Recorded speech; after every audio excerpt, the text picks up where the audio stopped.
Welcome and good evening. The Governance and Policy meeting of Wednesday, May 24th, 2023 will now come to order. The Durham District School Board acknowledges that many Indigenous nations have long-standing relationships, both historic and modern, with the territories upon which our school board and schools are located. Today, this area is home to many Indigenous people from across Turtle Island. We acknowledge that the Durham region forms a part of the traditional and treaty territory of the Mississaugas of Scood Islands First Nation, the Mississauga people, and the treaty territory of the Chippewas of Georgina's Islands First Nation. It is on these ancestral and treaty lands that we teach, learn, and live.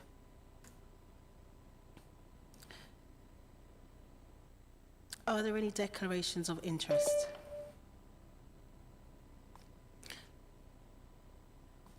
There are no declarations of interest at this time. Motion to approve the agenda. Can I please have a motion to approve the agenda as distributed? Thank you, Trustee Morton. And thank you, Trustee Edwards. All in favour? The agenda is approved. Can I please have a motion to approve the minutes of the Governance and Policy Committee meeting of March 29th, 2023? Trustee Linton, Trustee Pinello. All in favour? The motion has been carried and the minutes are approved. Recommended actions. Rescission of the recognition of long service and retirement of employees policy and regulations and revised procedure. Superintendent Heather Mundy.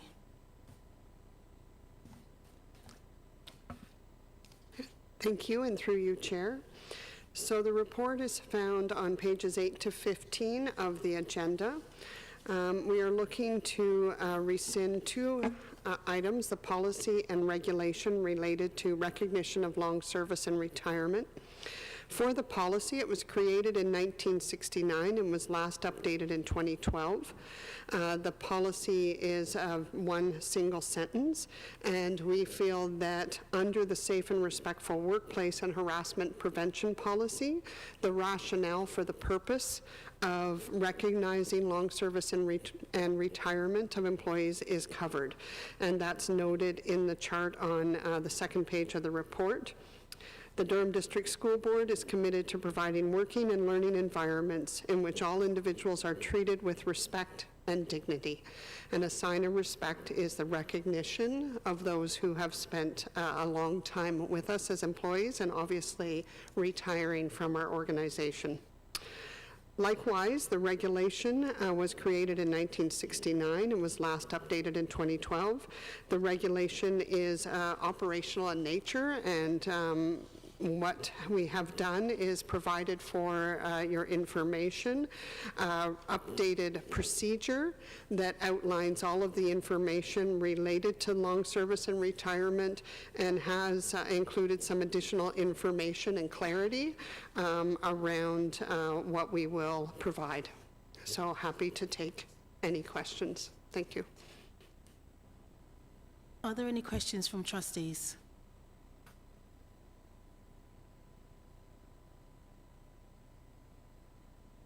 Hearing none, it is recommended that the Governance and Policy Committee recommend to the Board of Trustees that the recognition of long service and retirement of employee policy and regulations is rescinded. Can I have a mover for this motion? Trustee Morton, and a seconder? Trustee Thatcher. This motion is carried.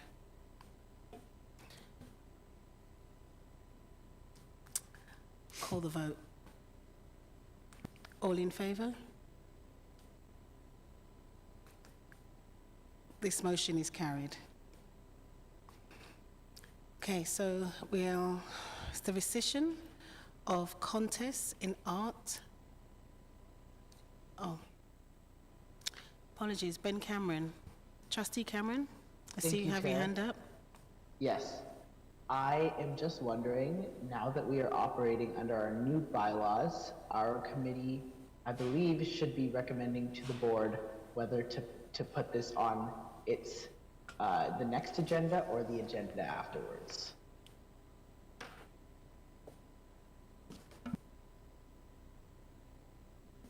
Councillor Cotter, can you please advise? Yeah, so I thank you for the question through you, Chair Brown. So I think as we come out of committee now, each time this committee approves a policy, a new policy or a policy amendment, it will have to include in the resolution the timing. So in other words, the resolutions now will say that the Governance and Policy Committee recommends that the board adopt consider and adopt the amended policy or this new policy, and that it do so at the next meeting of the Board of Trustees, and that it provide, and that the policy be first brought to the attention of the board as a notice of motion. So I think we'll just have to start adding that language to the resolutions as they come forward, depending on the wish of the committee, but it's something that for each motion we'll have to consider and either add at the next meeting of the board or as a recommended action or at the next or as a notice of motion. Thank you, Councillor Cotter. Does that answer your question, Trustee Cameron? Absolutely, thank you.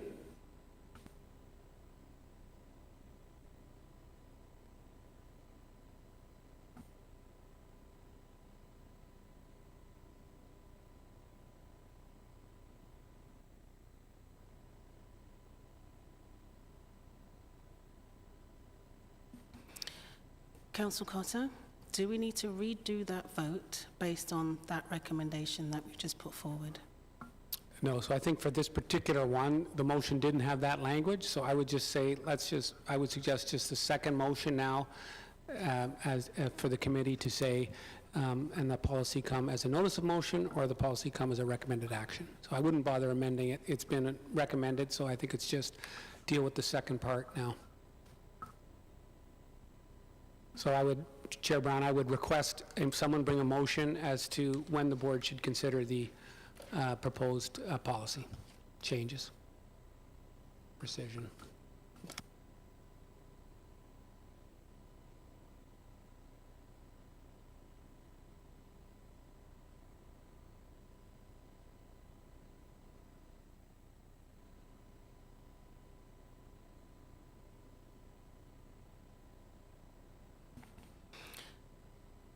Thank you, Councillor Cotter. So I move that the rescission of the recognition of long service and retirement of employee policy and regulation and revised procedure be brought forward to the next board meeting.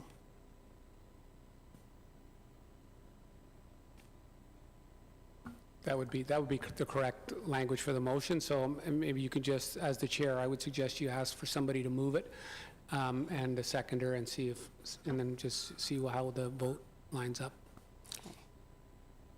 Can I have a mover for the motion? Thank you, Trustee Edwards. Thank you, Trustee Thatcher. Seconder. And you would just then, Chair Brown, call the vote and see how, I assume it's all going to be in favor, but. Okay, so all in favor? Thank you. That motion is carried. So we'll move to B, rescission of contests in arts sponsored or by outside agencies, policy and regulation. And I will call on Superintendent Stephen Nevels.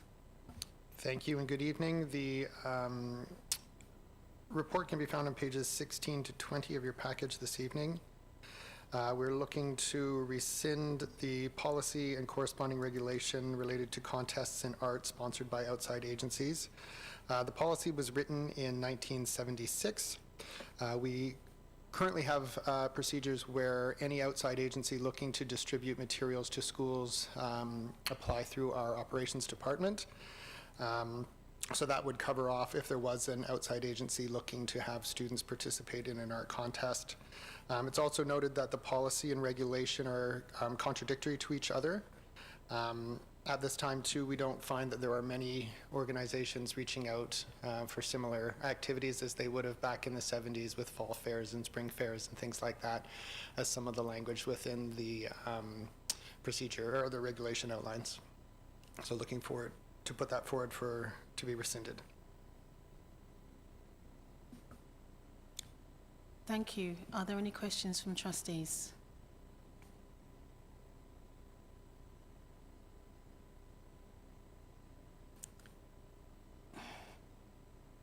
It is recommended that the Governance and Policy meeting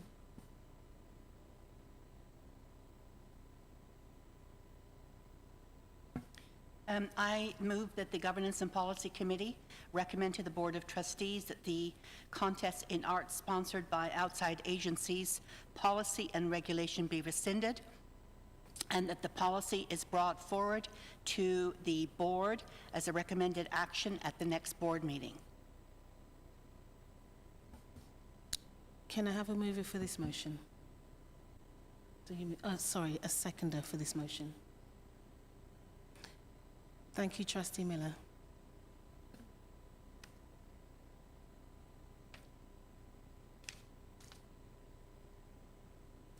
All in favour? Thank you. That motion is carried. Revised French Instruction Policy and Procedure. I will call on Superintendent Margaret Lazarus. Thank you, and through you, Chair Brown. So the policy, the French program's policy, was revised to include the human rights, anti-discrimination, anti-racism policy, and the Indigenous education, teaching, and learning policy, and the implications that these policies have for our French programs. And we added a section in the policy, section 4.0, to include that the DDSB is committed to providing quality French programming, which includes a list of items that was mentioned in that section. Any questions? Thank you. Are there any questions from trustees? Trustee Edwards. Thank you. And I love the new policy, especially when we're looking at Section 4, because as we have seen in the past, the particular students who are identified and are having difficulty in the French program, there was there was always the potential for them to be moved out of the French immersion program as seen as sort of the first option instead of dealing with their needs while maintaining the program. And because of that, and I know the reason why we word this, but I was just wondering, just to put it up in front a little bit around section 2.2, and I know this is the standard language that we have in 2.2, but it's in the wording, this includes anti-colonial, anti-discriminatory, anti-racist. I'm still wondering, in this particular case, can we put in anti-ableist, because to particularly address those students who are identified, because again, traditionally they've been pulled out of our French immersion programs as sort of the first option instead of dealing with their needs in the French immersion program. Just a suggestion. Thank you for that suggestion. We'd be sure to add that, for sure.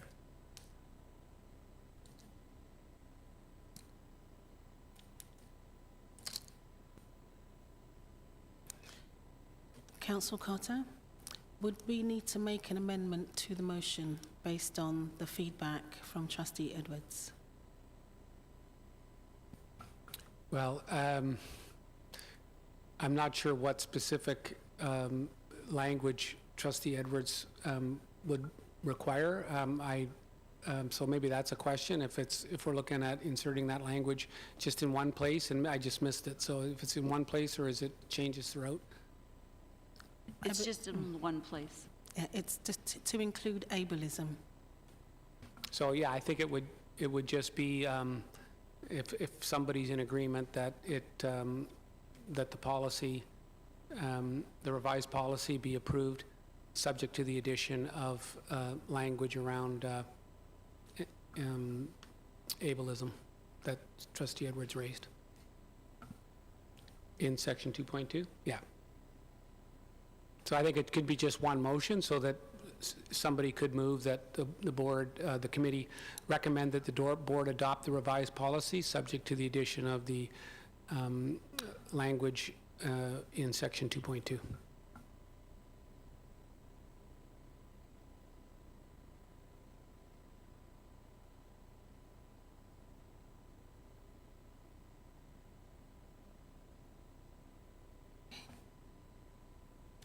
Are there any more questions from trustees?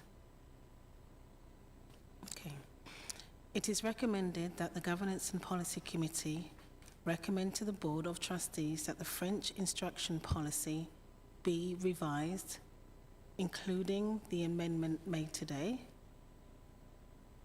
including a name change to the French program policy at the next meeting. Can I have someone please move this motion?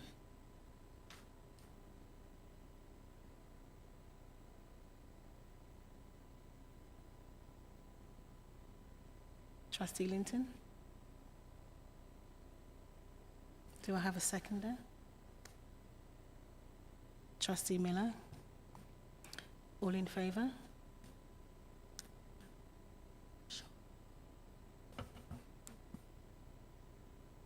Okay, so I'm going to give a swing of that. It is recommended to the Board of Trustees that the revised policy for the French program core French grade 4 to 12, French immersion grade 1 to 12, be forwarded to the board, including the revision, which includes the revision of in 2.2 of adding anti-ableism after, if you wish. Where was I here? I've turned the page, sorry, I was looking at something else here, so. And this, including anti-ableism after anti-discriminatory in 2.2. And that the revised, amended procedure be brought to the next board meeting. Thank you, Trustee Edwards. Can I have a seconder for that motion? Thank you, Trustee Morton. All in favour? That motion is carried. So we'll move on to the bylaw amendments referred to the Governance and Policy Committee. I would ask Councillor Cotter to provide a summary of his report and the proposed changes, and then I will allow trustees an opportunity to ask questions or bring motions to approve or amend as we work through each section. Thank you, Chair Brown, and through you. The report starts at page 36 of the package, and there are two sections that have been referred back to the committee, and they are found at pages 63 and 64 of the package. So the change at page 63 is to 5.13.5, and then at the bottom of 63 and over to 64 is 5.13.15. Now, since this was considered by the Governance Committee, there's been a decision from the Divisional Court that I think helps inform how the committee might word the language in those two sections. And so I've delivered a sort of a supplementary memo that starts at page 38. that sort of goes through this case, and the case is called Gillies versus Blue Water District School Board. And that case dealt with the ability to make a public presentation to the Blue Water District School Board. And a request was made to make a presentation regarding the flying of the pride flag. And the board denied the request to make the presentation. So the person who was making the request went to the courts seeking judicial review of that decision, seeking to have the court overturn the decision. And the court upheld the school board's decision. And in doing so, well, I guess there's an important threshold point here, and that is that in this case, the board conceded that Section 2B of the Charter, which guarantees the freedom of expression, would apply in these circumstances. That's not a certainty, so all of this is premised on that basis, and I would submit to the board that the board would, whether Section 2B is engaged or not, the board would want to have policies that reflect its commitment to the charter values and to the freedom of expression. So, but I just want to sort of put that on the table as well. So the court said basically that limiting somebody to make an oral presentation could be a restriction on free speech. The board has to, first of all, consider its mission, vision, and values as set out in Section 169.1 of the Education Act, which creates a duty on every school board to promote a positive school climate that is inclusive and accepting of all pupils, including pupils of any sex, sexual orientation, gender identity, gender expression, etc., and to develop and maintain policies that promote that goal. So it was against those missions that any restriction on free speech is to be considered. And one of the things the court said was, while the oral presentation was denied by the board's policy did provide that the presentation would still be emailed to trustees, so they could still have it. And in that way, the court said the freedom of expression under Section 2B of the Charter was still respected. While it was not an oral presentation, trustees were provided with the presentation by way of email. So, you know, it's not certain that that the decision would have gone the other way, but it's a nice extra protection around free expression. So, since that decision's come down, then I'm proposing for the committee's consideration a further amendment to those sections that would provide for that mechanism. So rather than the language that's in the highlighted section of the bylaws, I've included in my report at page 37 new revised language for section 5.13.5C, which is the paragraph that deals with the consideration of a presentation. And to include that, it would be vetted for compliance with our obligations under the Education Act, the Human Rights Code, and the board's policies and procedures. And if there is a concern with the manner in which a proposed presentation is designed or framed, the requester is to be given an opportunity to rectify the issue prior to any denial. So that's a new language as well. So in other words, we would email back to the person and say, the way the question is framed is problematic. We're giving you an opportunity. Here's our concerns. We're giving you an opportunity to address our concerns. If it comes back fixed, then the presentation could go forward. If it comes back and there's still a concern, that's the last sentence, if the denial is maintained, the proposed presentation shall nonetheless be circulated to all trustees by email. So that is just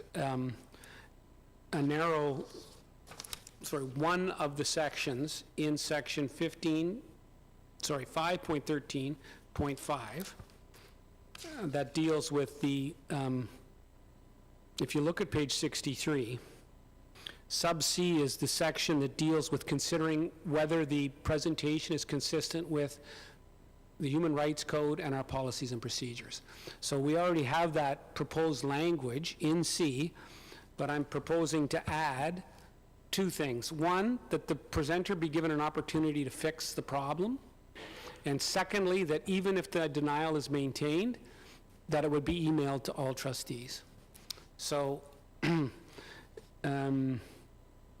that is the, that's sort of the sub-issue in C. And when we get to 5.13.15, I can walk you through that.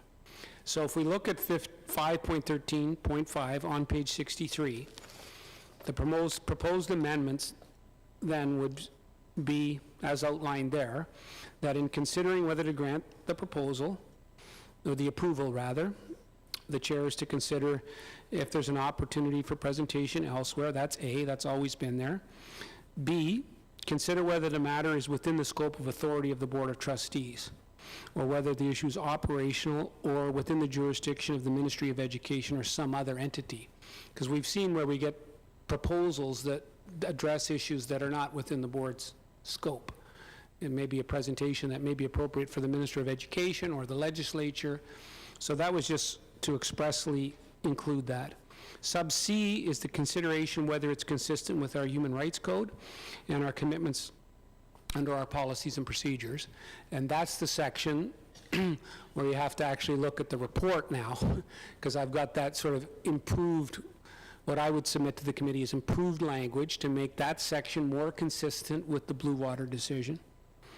And then D is to consider the time available for presentations at a given meeting, and whether allowing the proposed presentation will allow the committee sufficient time to conduct its business. So, you know, we have to make sure we can manage the timing for the, assuming a proposal's proper, it may not come to this meeting, it may have to go to another meeting given the agenda.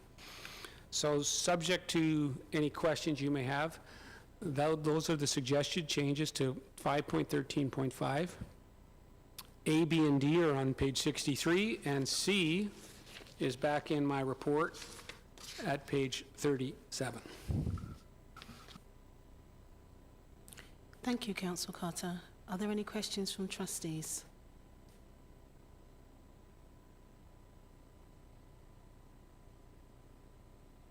Trustee Morton. I don't have a question. I'm just greatly appreciative of the fact that we have changed that wording. I think the public will be much more receptive to that. Thank you. Trustee Pinello. Thank you, Chair. Through you. My question is on the, on the sending of presentations to trustees. So I just want to clarify that that would be if a presentation is perhaps denied, but not because it violates, like the OHRC, for example, that would be shared. But in the instance where a presentation might continue to violate the OHRC, will that also be shared with trustees? And the only reason I'm asking is not because I don't think it's important for us to be aware of things, but I'm also cognizant of the weight of opening something that might be harmful or hurtful to some groups of people. And so just trying to figure out, following your recommendation, Council Cotter, if that's going to be differentiated, and if so, if we'll also have a process for, I guess, content warning before people open things that might be sensitive or discriminatory. Thank you for the question, Trustee Pinello, and through you, Chair Brown.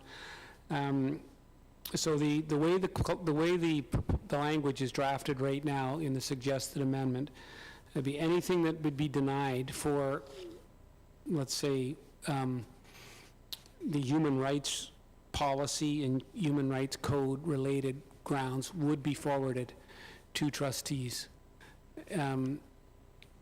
so that it's available to trustees. There's nothing in the document, obviously, that would require a trustee to open it or read it, but the idea is that it would be forwarded to all trustees so they have that available should they wish to review the proposal.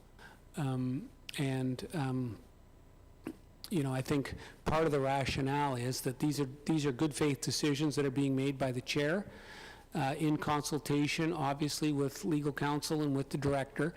But that, I think the point is that all trustees are, will be aware of the denial and can see the presentation for themselves. So that there's, it improves, not only does it provide the presenter with an opportunity to make their point, but it also provides trustees with greater transparency as to the decisions that are being made by the chair, so that there's some check and balance there as well in terms of the vetting process. But it would be forwarded by email to all trustees. We'll obviously work with the recording secretary in terms of how we do that. Likely what we do is send out a link to, to the shared folder where we'd put all these, and then would be updated as the presentations come in. And, we could probably include a column in there in terms of what the subject matter is of the presentation, so there'd be some guide. But the intent is that they would all be forwarded.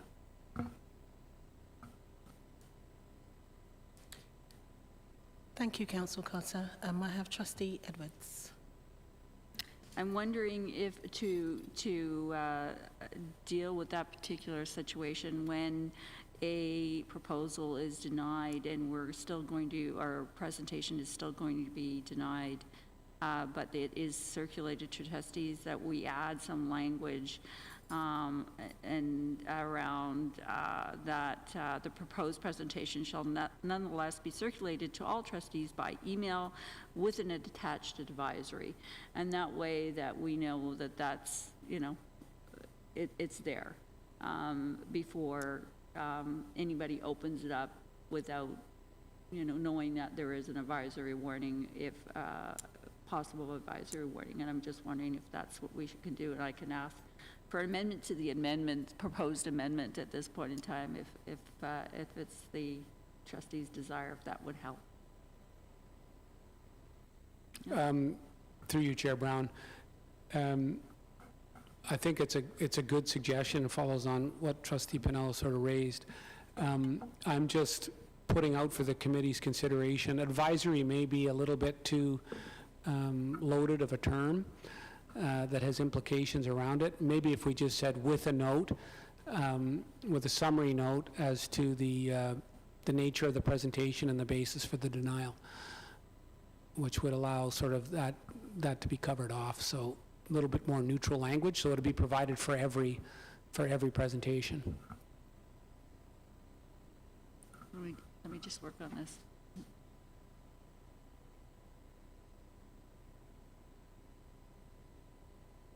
Student Trustee Cameron. Thank you, Chair. I was going to say that I am happy with this. I think it's a good practice in general to, even if it's not being in public, that trustees are given an opportunity to see it and just and be more accountable to what's being proposed to be presented to the board. And I also am happy with adding at the end with a summary note to trustees. I'm not sure if that's moved at this point, though.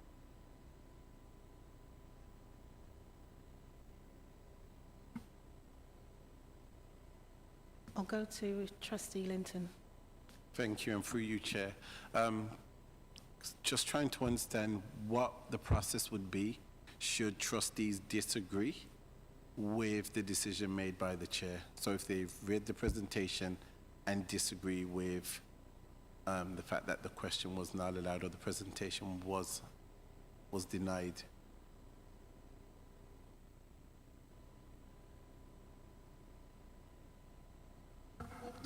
Through you, Chair Brown. There really is no process for that. I think it's to improve accountability. Obviously, if a trustee or trustees became aware of a presentation that they felt was had merit, that's something that then could lead a trustee to bring their own motion to the board table or have a matter added to the agenda to address the subject matter of the presentation. Obviously, trustees are liaisons with the community, so the trustee could reach out to the the community member to discuss more about the presentation and the concerns that were raised in the presentation and how it might be that it could come forward again. So I think there's lots of avenues. There'd be no formal appeal process or anything like that, but I think, it would then be in the hands of the trustees to move the matter forward in accordance with other avenues that are available to them through an agenda item or through liaising with the community on the matter. Thank you. Trustee Pinello? Thank you, Chair, and thank you, Council Cotter, for clarifying and for everyone's contributions. I did just want to, before we moved on to perhaps the wording of the motion, because we did receive a large number of emails and concerns from community, just take a moment and really break down or maybe clarify the bylaw, the intention, and that following the last governance meeting, that there was a lot of concern over this, because I think people thought this was a new process where staff and the chairs were screening questions and presentations for violations of the Ontario Human Rights Code or the Code of Conduct or human rights policy that the board has. And so I just wanted to take a minute and clarify, but if I'm incorrect, please correct me, that this was a process already in place and that the amendments presented at the last meeting were more so of a formalization of a process so that there was transparency and clarity, especially for us new trustees who weren't sure what was happening and how those were selected. And so by no means is it a measure that's new or meant to be, oppressive or discriminatory towards communities who have questions and want to ask them. And with that said, I'm very happy with the conversations and the amendments presented here. That would ensure that people can have the opportunity to amend their questions and their presentations so that they are in line with our requirements, but also are able to get the information they need. So, thank you. Thank you, and through you, Chair Brown. Executive Lead Janik maybe is not here, but he may be able to answer exactly what, if we've turned, if we've turned any away. But certainly, the board's position would be that our obligations under the Education Act and our obligations under the Human Rights Code and our human rights policy have to be in play and in consideration at all times for any report that comes to the board, any public presentation. Our human rights policy expressly says right in the document that it's to inform all reports and all decisions that come before the board. So, certainly the provision is meant to provide more clarity around that and more public transparency. In particular, if the board's going to deny a presentation, then, it's clear the basis for the denial and the section so that the public has, there's more transparency around what's required and what the threshold is.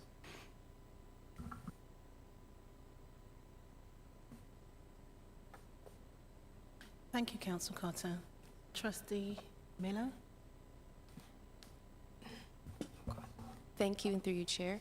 I just had a question regarding 5.13.5, Section B, and it's just wording that I just had a concern with, and I'm wondering, in this Section B where it says, consider if the matter is a matter within the proper scope, my question is surrounding the use of the word proper before the word scope, and I'm just wondering if it would make any difference to not have the word proper before it, just because it sounds a bit subjective. I'm not sure if it already correlated with the previous statement in the beginning, so I just wanted to know if it makes a difference in your opinion.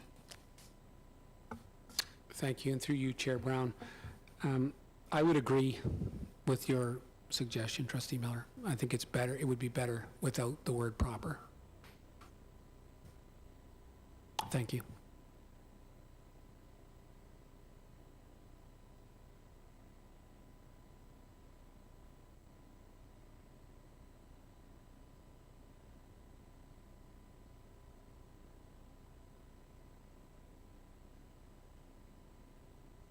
Trustee Edwards?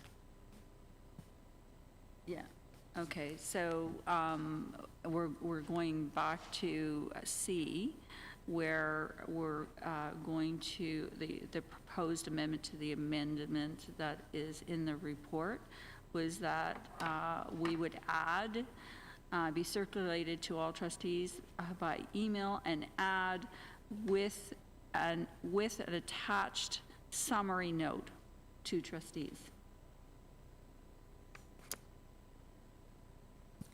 May I have a mover for that motion? Well, I think, Chair Brown, if I might, we've talked about a few different things here, so I think if there are any more comments, my suggestion would be, let's see if there's any more comments on 5.13.5, and if not, then I'm happy to assist the committee in framing the motion. Trustee Linton? Thank you, and through you, Chair. I guess I'm a little uncomfortable with, you know, kind of the action of if we as trustees determine that a presentation was unjustly denied, that we have, I mean, you mentioned recourse, but I think there should be room to allow the requester to come back and present. So I'm wondering if we can just put some language in about that. So after viewing the presentation, should trustees determine that the question was unjustly denied, then the requester would be contacted by a member of the board and invited to attend the next meeting that allows for public question and presentations and permitted to present. Thank you, Trustee Linton, and through you, Chair Brown. So I think if that was of interest to the committee, and I would be reluctant to have a process where trustees were sort of voting on that by email. So I think what we would then have to say is that, you know, we could add some language.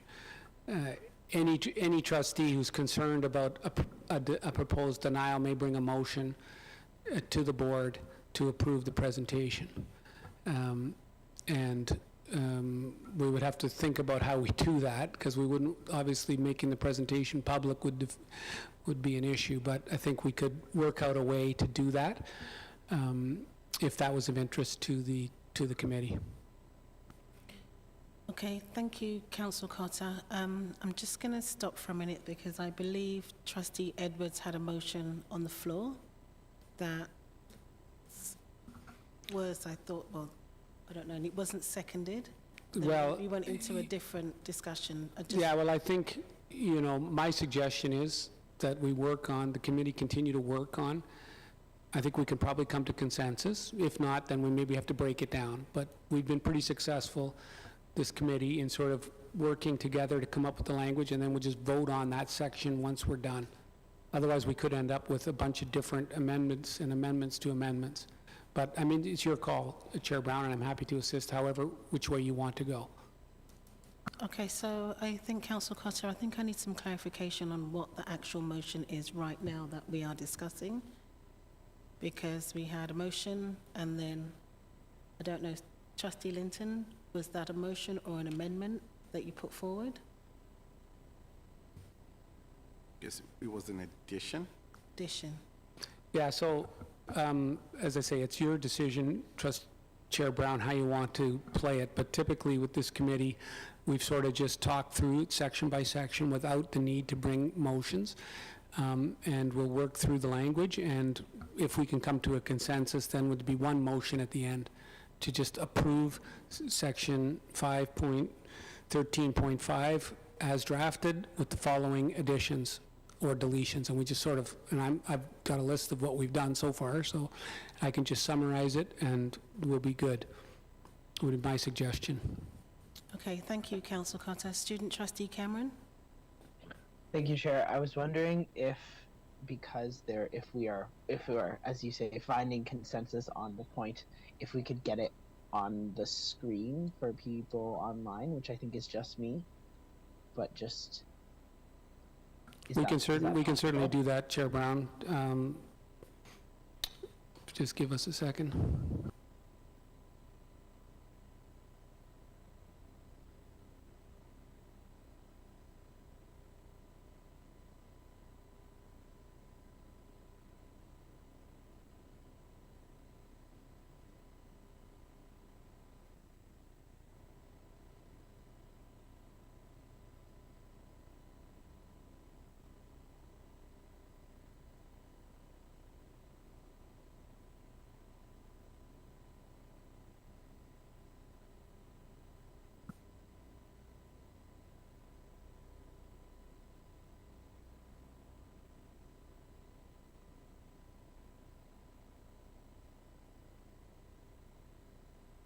Trustee Linton, can we get the addition from you that, I think, through you, Chair Brown, I think for the trustees Linton suggestion is in blue on the screen. So just a couple, I think, just stylistic changes we can make. So any trustee should be plural. Should not be plural. So it should be any trustee concerned about the denial of a proposal. Concerned, I think about was fine. Concerned, we still need about in there. So concerned about the denial of a proposal.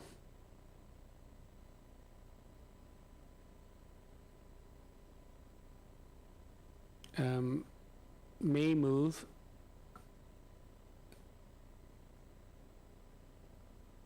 or may bring, I guess, may bring a motion at the next meeting of the board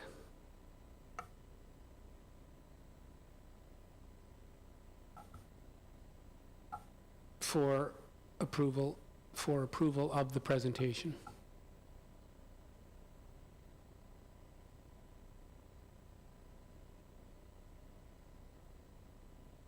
And then I think another sentence, I would suggest another sentence. Any motion, Sorry, just a quick point, not to interrupt Council Cotter. I believe Trustee Cunningham is sitting in the waiting room of the Zoom meeting and just wondered if someone wouldn't mind letting them in. Thanks. thank you, Trustee Pinello, and through you, Chair Brown. So any motion shall reference the summary note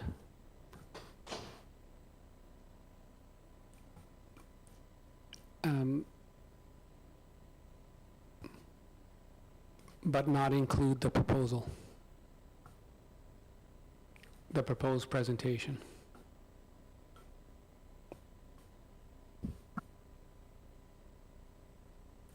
Councillor Cotter? I believe that we should actually look at even the language, because we said here the board for approval when we've been consistent with consideration. Good point, thank you. Yep, for consideration. And I think any motion, I'm going to suggest some additional language after the word motion. Any motion is not debatable, and so in other words, the trustees will have seen the proposal, will have seen the summary note, and the summary note will be provided again at the meeting. But then if we get into a public debate about the proposal, we could get into problematic territory. So it would just be a straight up and down vote on the motion.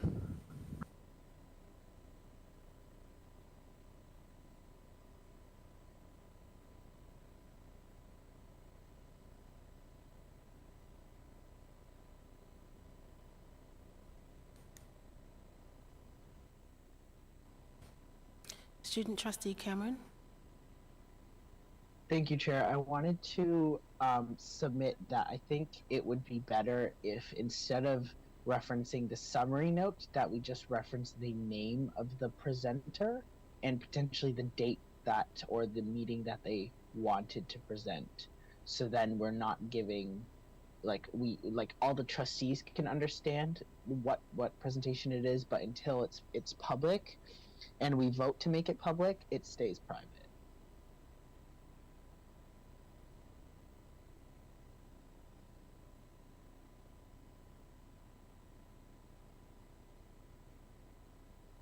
Councillor Cotter? So thank you, and through you, Chair Brown. I'm a little bit concerned about denying someone a presentation and then making their name public in a board meeting for a presentation that's denied. And the summary notes, will, just by way of explanation, I think what we would envision we may get a lot of these, so the summary notes will be short. And just say the proposed presentation was on this such and such a topic, and it was denied because, and we'd want to provide the rationale, which would already be provided to the proposed presenter anyway. So, I mean, they're going to, obviously, in a matter of transparency, they will have our position, and so that would just be then become public as part of the motion.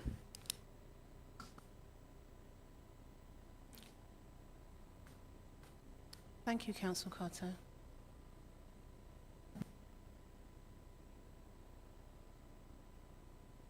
Trustee Edwards? And what happens if, just for sake, that a trustee doesn't want, I'm just thinking this through, if a trustee doesn't want this process to happen at all, then every presentation that they come forward, they can basically put this motion into action. So that's my thought process here, because if I disagree with it, and I think every presentation is great, I can bring this forward. And I realize it'd be up, but it's basically, again, that's a possibility.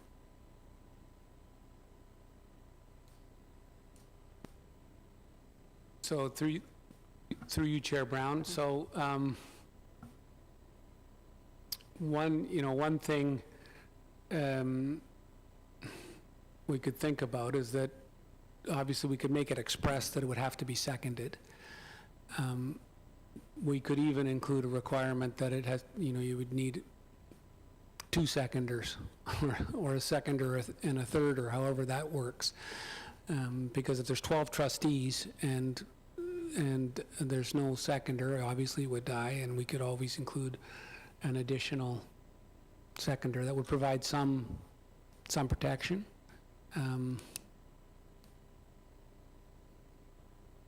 That's my initial thought, but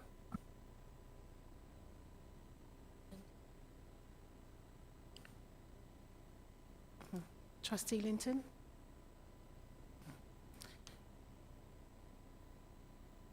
Trustee Edwards? And again, it doesn't matter whether we add a second vote or having 2/3, that trustee, if we had 10 presentations that were denied, just for, discussion's sake, we would have to take 10 votes.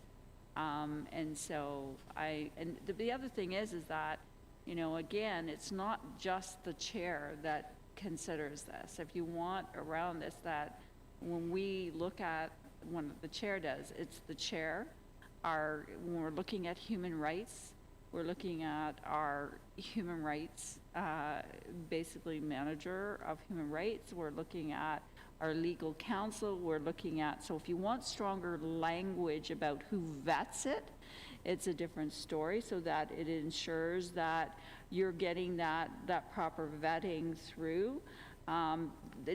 Because I think there was concern, it just depends on the chair. That's not what happens, is that when we do the presentations are vetted through around human rights, so it's our legal counsel or human rights manager or, the director, and it's all vetted together. So I'm still having a problem with this particular thing, and if you want stronger language on who vets it, maybe that would be better than actually putting this particular in.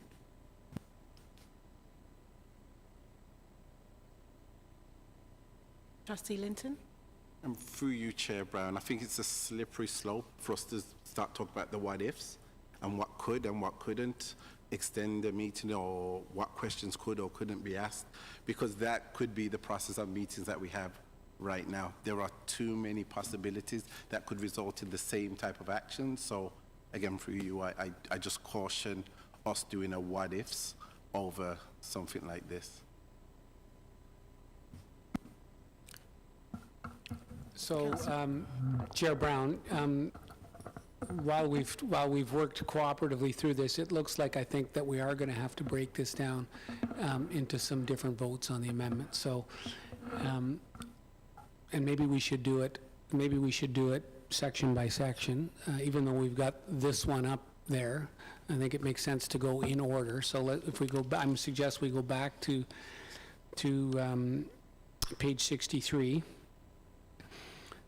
and I'm going to suggest a motion for the preamble, the language in the preamble, the addition, in considering whether to grant approval, and section A, which just changes the word from determine to consider. So I think that could be one motion. And then we could do B, and then we would do C. So I think we break it down. And we do have a proposed change to B as well. So my suggestion is, first motion would be for the committee to approve the language, the change, the addition in the preamble to in considering whether to grant approval, and the deletion of determine, and to replace with consider in sub A. So I would suggest that would be the first motion, see if you could have a mover for that change, and then we'd move on to the other changes.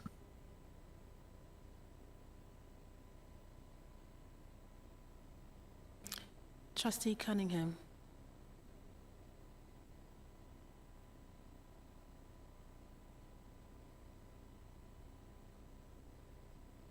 Sorry, I had a hard time coming off mute. When we're talking about the policy in regards to a trustee being able to bring back an objection to a presentation that wasn't allowed to move forward, it made me think of Pickering City Council, where agenda unless they have a seconder prior to going there. And I wonder if that would be an option for something like this, where a trustee wanting to bring it forward would have to have some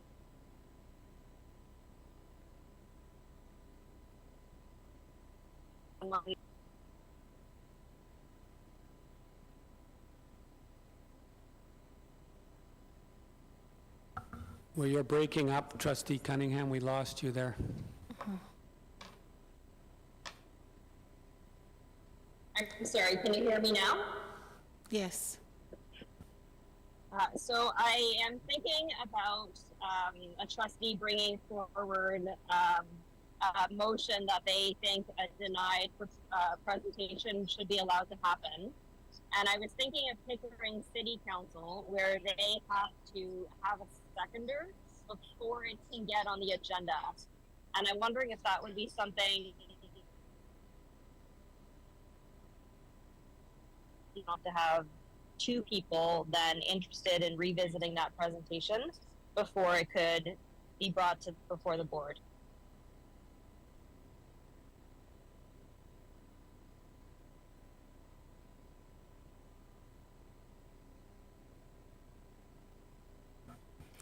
Councillor Cotter? Yeah, I mean, I'm in your hands, Chair Brown. If you want to deal with that, go back to C for the discussion. So, and then we'll just park the amendments if that's the way you want to proceed. Do we have the language that was there, Jillian, or did we lose it?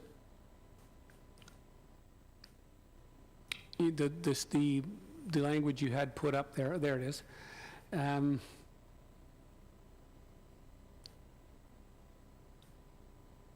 It's a little small for my eyes anyway. Thank you. Sorry, Councillor Cotter, I think I would prefer to go in order. So let's start with A. B. Okay, so we'll go back to A Yes, then, please. and, okay. Thank you. Okay, so, yeah, on page 63, I was suggesting the first motion would be the additional language in the preamble and the deletion of determine and replacing with consider in part A. I think that would be an appropriate place for the first motion, if somebody's prepared to move that.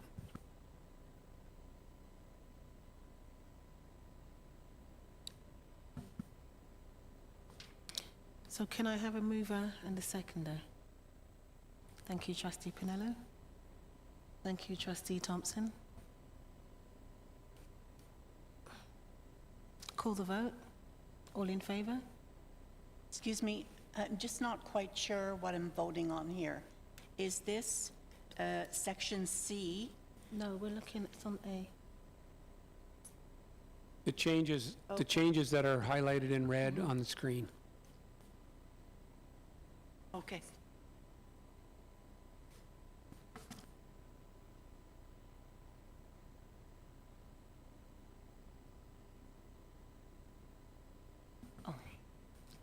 All in favour? This motion is carried. Could we move to section B, please? Thank you, Chair Brown, and through you. So section B,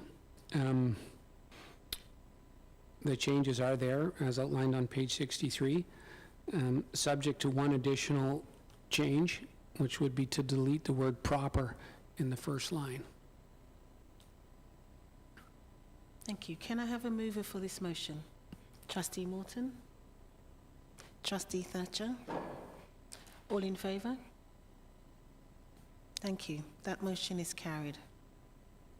And just for the purposes of the minutes, Jillian, it would be, it's not just, the motion is not just to remove the word proper, it's for the changes as noted on page 63. And then moving on to C then, I think what we should do is have somebody move for the language that's on page 37, which is what's on the screen, with the addition of the red, which I think is not controversial, and then we would deal with Trustee Linton's proposed amendment once that motion is on the floor. So I'd suggest let's get a first and a second for the motion, for the proposed language, which includes the red language. Get that first and seconded, and then if Trustee Linton wants to bring a motion to amend, we would deal with the addition. That'd be my suggestion. Okay. Trustee Thatcher?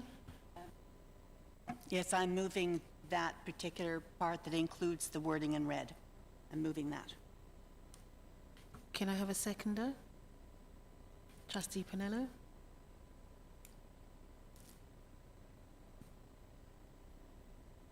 Oops.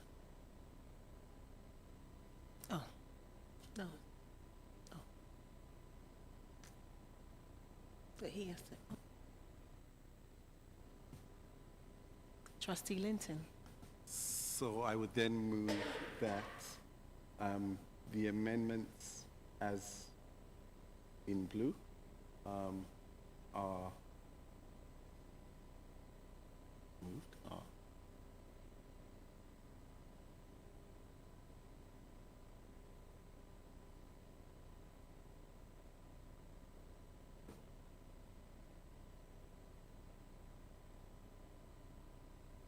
Yes, got one. Can I have a mover, please? Oh, sorry. May I have a seconder, please? Trustee Morton, thank you.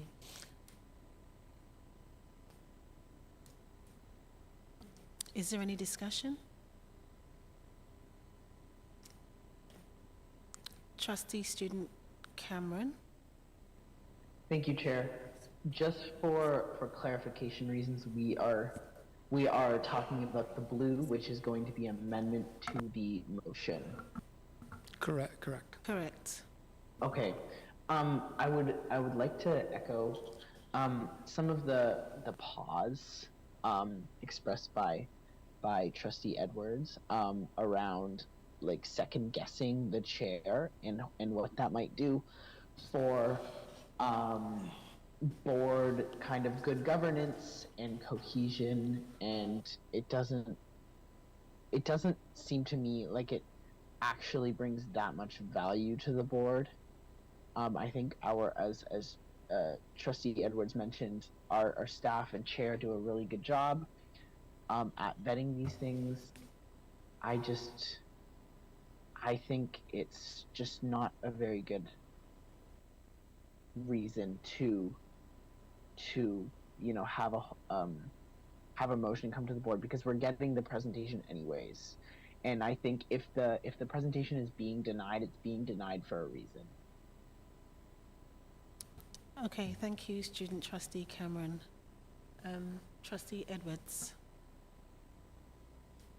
And just a question, because I don't see anything here that precludes one, it still gets distributed. Two, there's nothing that precludes this individual to resubmit the presentation based on whatever further on. So like there's still that opportunity for that individual who basically was denied, and the reasons it was denied is given to that individual, they can resubmit that proposal, that presentation with some changes so that it does then get approved based on the feedback that was provided. So I still don't think that it stops a presentation.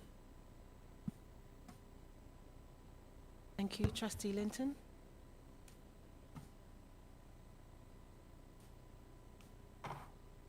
I'm challenged. The reason I'm looking at this is, as a member of public, I've had presentations denied by this board, and I have no understanding why. So I like the language that talks about the why, but there are different opinions on the board. I don't think it's fair. And we're talking about this chair. We're not talking about future state. We're not talking about the makeup of this board in years to come. So I feel that there should be an opportunity, if trustees feel that the language was valid, for it to be challenged and potentially brought back. Again, there's the statement of it's vetted through, the chair and others, but I believe the final decision is the chair's, correct? For you, Chair Brown? I believe so. Councillor Cotter, could you confirm? Sorry, there was the question was?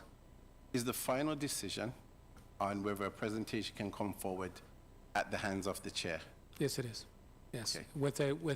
typically with a discussion with staff, and usually a recommendation, but that depends on the chair as well.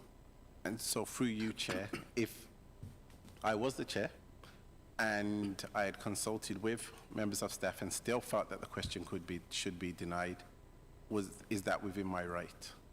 Would that question still be denied? Well, through you, Chair Brown, I think that's fair, although the chair does have a good faith obligation. So there certainly could be an issue raised if it was a totally capricious, arbitrary decision that, was not being made in good faith, whether it's an approval or denial. So I think the chair's discretion must be exercised in a reasonable manner and in accordance with, good faith considerations. So I think there would, not sure, don't want to speak about a hypothetical, but we would expect that the chair would exercise that discretion in good faith.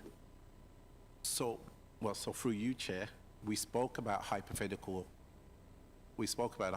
situation around the number of questions coming to the board, and that being a reason why we shouldn't have this amendment. So I think I agree with you not to speak about hypotheticals, but I am again looking at this in kind of two stages. So we're looking at now where we do have a decent chair, but I'm sure the public would challenge that we've had chairs in the past that haven't acted in good faith. So I'm just trying to create a buffer, and that allows for a second view from a different lens, from a trustee lens, to be able to bring this forward for discussion. It's not saying, again, we're staying away from hypotheticals, but let's throw enough one out there for you, Chair. We're not saying that this will happen often. We're saying if there's something that comes forward and we feel the need to challenge it, this gives us the right to challenge it as a board. I think for the most part, we're able to come to consensus, and we've seen things come through that we would not like question. However, I think this just provides the buffer for us to be able to ask questions if necessary. Thank you. Thank you. Trustee Pinello? Thank you, Chair. Through you, two quick things. One, just so folks know, if your microphone mysteriously keeps turning off, don't worry, I have you on the speakers list. And you'll be called on, so no worries. The second part, I wanted to actually amend the amendment, just to make it a little bit more fun, because I'm hearing both sides, and I'm going to dive right into hypotheticals and say that there's always the chance that people have genuine concerns in future if there is, knock on wood, a chair who is problematic in the eyes of community, and, you know, wilder things have happened. So I would like to amend I'm so sorry, Jillian. The part in blue, I think perhaps something that would be a compromise is that as it stands now, we have it as something that's not debatable and doesn't require a seconder. I think if a trustee wanted to challenge the chair in this case, or challenge the ruling of the chair, to bring forward a motion to have the presentation reconsidered, that they would require a seconder and that there could be debate on it. Because in the instance that, I don't know, maybe something genuinely is overlooked and it would be beneficial to the greater good and in good faith, and it was just unfortunately blocked undemocratically, I'm concerned that we back ourselves into a corner. But in this case, then you would have on the record debate from both sides as to why. And I think this would also offer individual trustees and the board as a whole maybe a little bit more protection if something, let's say, didn't violate any of the codes of conduct or human rights, but was denied because of personal feelings or opinions. I don't think this is going to solve all the problems, but I do think it at least sheds some light on things and wouldn't call into question or result in code of conduct complaints and other processes that could maybe be resolved in this manner. So that would be I'm sorry, did I speak slow enough? That it would require a seconder and is open for debate. Yes, perfect. Thank you, Jillian. Thank you, and through you, Chair Brown. I mean, the reason why I had suggested it not be debatable is because there may be parts of the presentation that are of concern. So there is a concern that by debating it, we would get into it. So one thought that I have is that we may say that where appropriate, the debate or the board may move into committee to consider the proposal. May move into committee, closed session of the committee of the whole, I guess would be the language. The board may move into closed session of the committee of the whole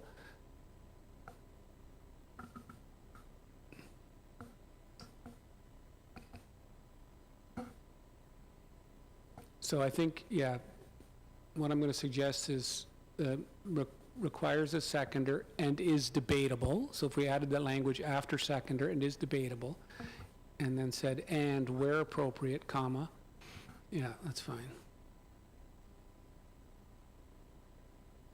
Okay, so now though, I think we've got shall reference the summary note in the wrong place. Can you make it a little bit bigger, Jillian? Sorry.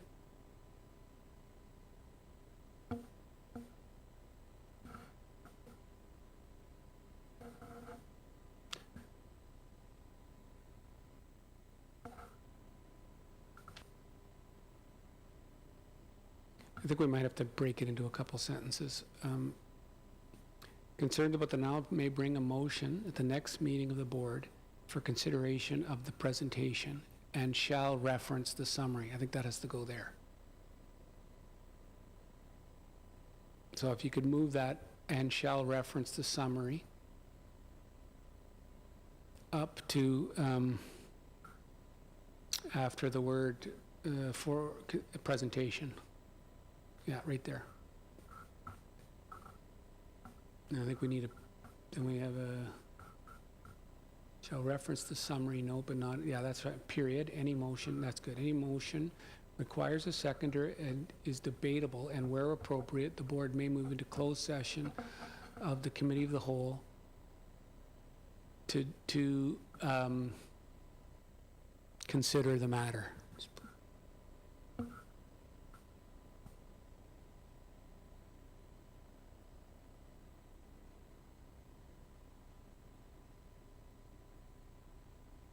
And you probably need that all in blue, Jillian, as well.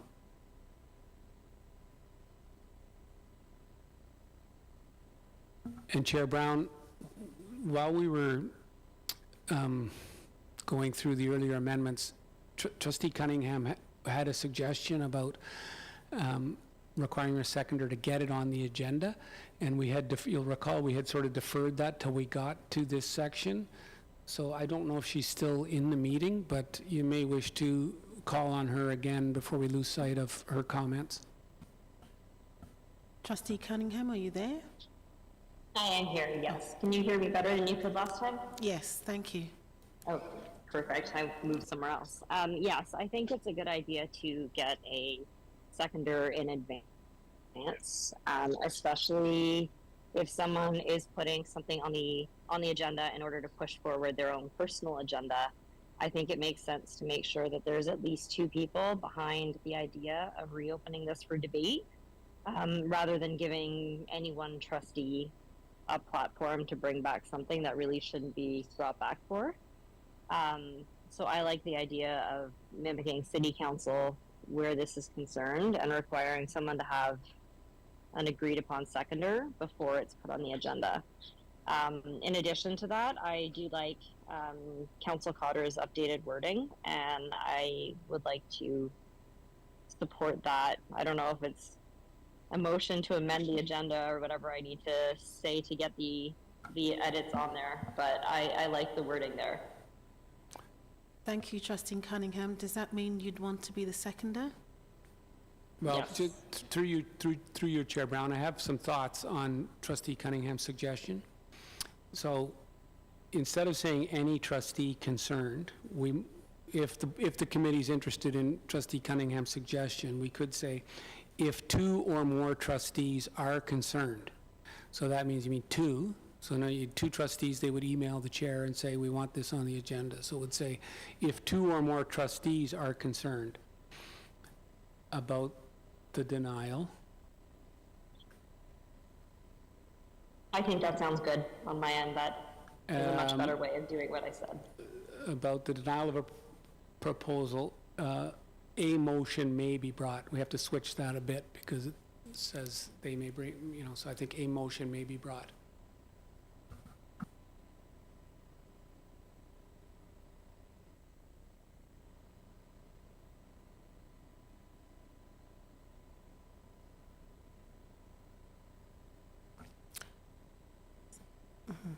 So at this point, is this an amendment of the amendment, or is we just need a seconder? Well, I think we've been sort of trying to assist. I don't think the amendment's been seconded yet. I could be wrong, but I don't think it's been seconded yet. So we've been sort of working with Trustee Linton. So I think we'd want to go back to him and see if he's comfortable with those changes. And then I think we could move it, second it, and put it to a vote. Thank you, Councillor Cotter. So, Trustee Cunningham, are you seconding this motion? Yes. Thank you.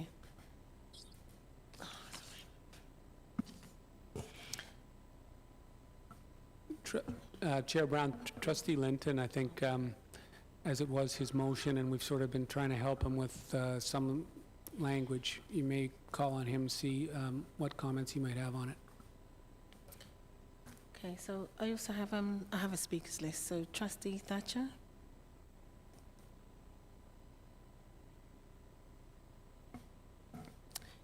I did have my hand up. I keep listening to the various points that are being made. Generally, I really feel that I agree with Student Trustee Cameron and Chair Edwards. I don't see a whole lot of value in this. We have the words good faith in here.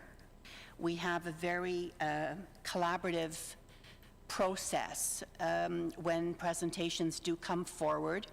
I am just recalling over the last 2.5 years, there have been no presentations that have been denied. The only one that didn't actually make it through was because the procedure wasn't followed to send the presentation in advance, and that there was certainly an opportunity for that individual to, for whatever reason, it didn't come forward, but there was an opportunity for that individual to come back at any time. I think it's very fair the way that it's set up here. If we're not happy that the chair has acted in good faith, then there is recourse for that. So I don't necessarily feel that we have to put everything, I mean, when we took about a year and a half to go through and not just update, but to completely revise our bylaws and our code of conduct. We wanted them to be consolidated. We had a great deal of discussion, section by section. We added the words good faith in here, and we did recognize the fact that if for some reason we did not feel that whoever the individual was acted in good faith, that we had several recourse, there was recourse for that in several ways. So I must say that I did appreciate Trustee Panillo's suggestion, though, the fact that this way we do have a record of following through and people who are concerned about a decision. However, I'm still going to, I'm not in favor of this addition here because I just don't feel that it adds sufficient value for me. So those are my thoughts. Thank you. Trustee Miller? Thank you, and through you, Chair. I'm just wondering about the motion as is. My concern is for the section where it adds the debatable. We heard commentary from Council Cotter. Student Ben Cameron did bring up a few points. I feel that at this point, my consideration is possibly for the sake of transparency to have something recorded. Like if there is this trustee or someone that, that hasn't or doesn't agree with a decision, that just for record's sake, it's recorded. I'm not comfortable with the idea of it being debated at a board level. That is just my thoughts and my suggestion. Student Trustee Cameron. Thank you, Chair, and I'm just trying to collect my thoughts a little bit. One point that I might add is that we've had, I think, like 4 amendments to an amendment at this point, so I don't think adding one more would do much of a difference, but I'm wondering where it says any motion requires a seconder and is debatable. We already said if 2 or more trustees are concerned about the denial of the proposal as a requirement for bringing a motion, would we then need that any motion requires a seconder part? Councillor Costa, could you care to respond? Yeah, thank you. Through you, Chair Brown. I mean, these are motions coming to board anyway, which do require seconders regardless. But I think it was just a matter of transparency that it was there. But now that it requires 2 trustees to even get on the agenda, I think it probably is redundant to have that language in the 3rd line there as well. Thank you. Trustee Linton. Thank you, and through you, Chair. I think the good thing about this board is we bring our lived experience to the table. This is a matter that is near and dear because, again, I've been on the receiving end of this, where a question was asked about anti-black racism and it didn't make it to the board, and there was a comment earlier made that no question has ever been denied, but there is sufficient evidence that has happened to the point where trustees weren't even aware that the question was even asked. So, and that can be a conversation, if allowed, for in camera, where we can bring proof and evidence of that happening. So this motion is to try and avoid that from ever happening again, that a member of public isn't denied a question from being asked because we don't have something like this in there. Thank you. Student Trustee Cameron, do you have something else to add? Yes, Chair. I would just add that this section deals with presentations and not questions. And then also, I was gonna say that I like this actually, now that it's kind of coming together. I would just say that I don't think I think the one part that I think we should avoid is debating it, because actually if the motion isn't debatable, then I think we could actually deal with if there's a concern, then we can deal with it pretty quick, and it doesn't take up hours of our time like I can imagine it taking up.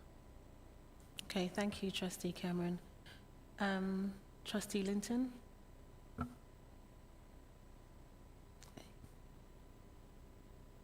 Oh, Trustee Thatcher? I just wanted to have a point of clarification. Are we discussing presentations here? Because I believe that the comment was made that there was a question that came forward. Questions come forward to board and presentations are through standing. I just want to clarify, are we discussing presentations here? Through you, Chair Brown, yeah, this particular section is just with respect to presentations. We will be coming to questions shortly. Thank you.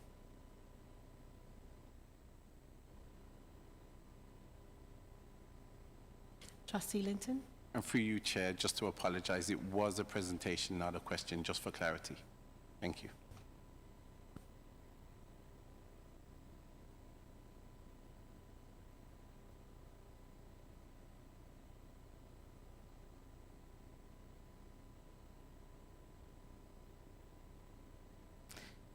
Trustee Edwards? I'm actually, now that we have 2 or more trustees are concerned, don't have a problem with that. But what I do have a problem still with is debatable. And because at what point in time, because, at what point in time does the chair, and again, because that gets into a dicey situation around debatable in saying, okay, now we have to move into camera. I think if you're going to put this through and you want it debatable, that debate is not, I don't think it should be debatable. I think it should just be hands up, because I just feel, like Councillor Cotter's comment, that we could really, really get ourselves into trouble about debating about the merits of a particular presentation that has come forward.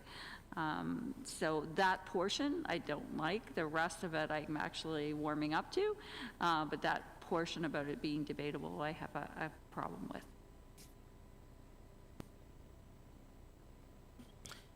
Thank you. Are there any more questions from trustees? Yes, I have one more comment. One moment, Student Trustee Cameron. Trustee Pinello. Thank you, Chair. Through you, I'm going to amend the amended amendment. No, but following what Trustee Edwards just added, and not to overcomplicate this, but perhaps in lieu of jumping straight into debate, if 2 trustees bring it forward, there has to be a 2/3 vote in favor of the objection before it can be debated, whether that's publicly or in camera. And I'm wondering if that would help act as a safeguard. It would still be recorded. People's yay or nays would still be recorded, but it may not go to debate if there's not a 2/3 and if it's defeated. Maybe I'm overcomplicating it. Thank you, and through you, Chair Brown. So what we'd be looking at then is, we deleted the language that it had to be seconded. And I think what Trustee Pinello is suggesting is that there'd be a threshold. It doesn't have to be seconded. You'd have to have support of 2/3 of the board to have it on the floor for debate. So that's what's being suggested. And then the fallback, I think, would be if you don't have 2/3, then it's a straight up vote, right, Trustee Pinello? So I think that's just running this through. So it'd be provided there is, you don't have to write this down yet, Jillian, I'm just going to think about it for a minute and think out loud. Provided there is a two-thirds majority, the motion would be on the floor and is debatable, and where appropriate, blah, blah, blah, blah, blah, blah. If there is not two-thirds majority support for the motion, it shall be put to a vote. I am open to discussion on that because initially when I proposed it, I was thinking more so if there's not two-thirds, it doesn't get debated, it doesn't get voted on, it just dies. But I don't know if that actually follows parliamentary protocol, so I'm looking for guidance and other thoughts. Well, it would be, I think it would be unusual to have anything other than a bylaw amendment or a suspension of procedure, be it a two-thirds, for the actual motion. I think you could do it as a threshold question. Are we going to bring this matter to the floor? But, I mean, if a majority of the trustees want a presentation, think a presentation is appropriate, then, in my view, that's an adequate threshold. But the two-thirds threshold does make some sense, because then you're saying, I may vote in support of this, but I don't want to debate this on the floor. So that, you're providing a higher threshold around the topic, and then you could go to a straight-up vote on a majority basis. But that's just my view, and obviously that's your call in terms of you are free to establish whatever threshold you want. But so I think what we'd be saying then, I'm just looking at this.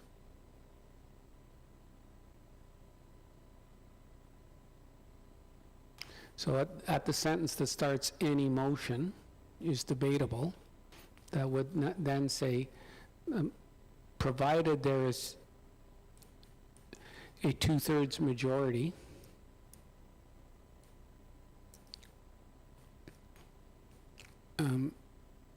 to have the motion on the floor,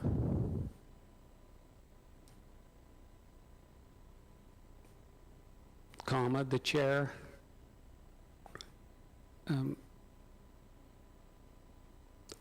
will declare the motion to be on the floor and it is debatable.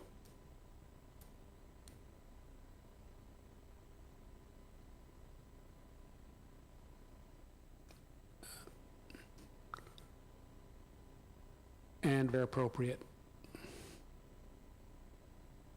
I guess maybe delete and have a new sentence. And then I think instead of consider, it would have to be debate, to debate the matter. Last line, yeah, right there.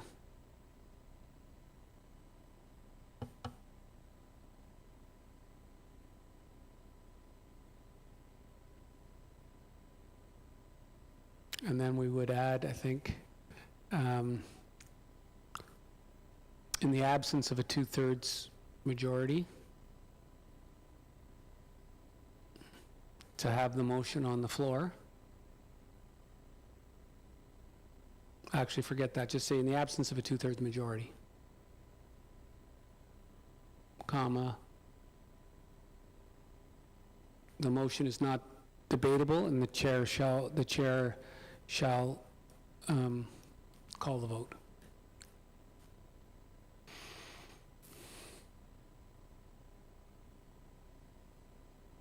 So that's my suggested language, assuming the thresholds are what you want, what the committee wants.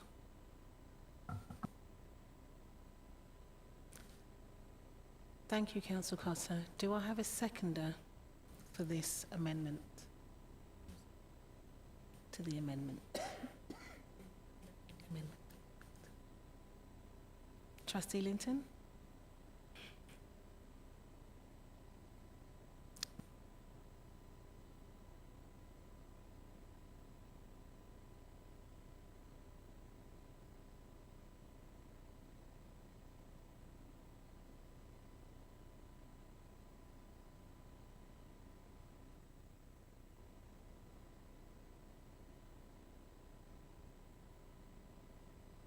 Gillian, can you make that just a little bigger, please, for us? Thank you.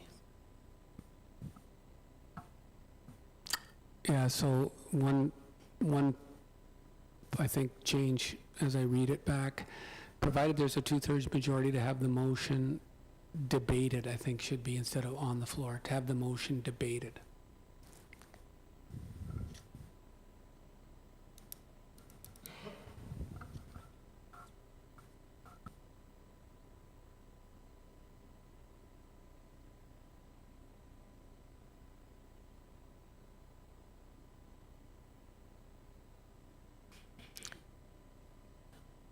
All in favour to the amendment of the amendment of the amendment? Sorry, Chair, could there be a recorded vote?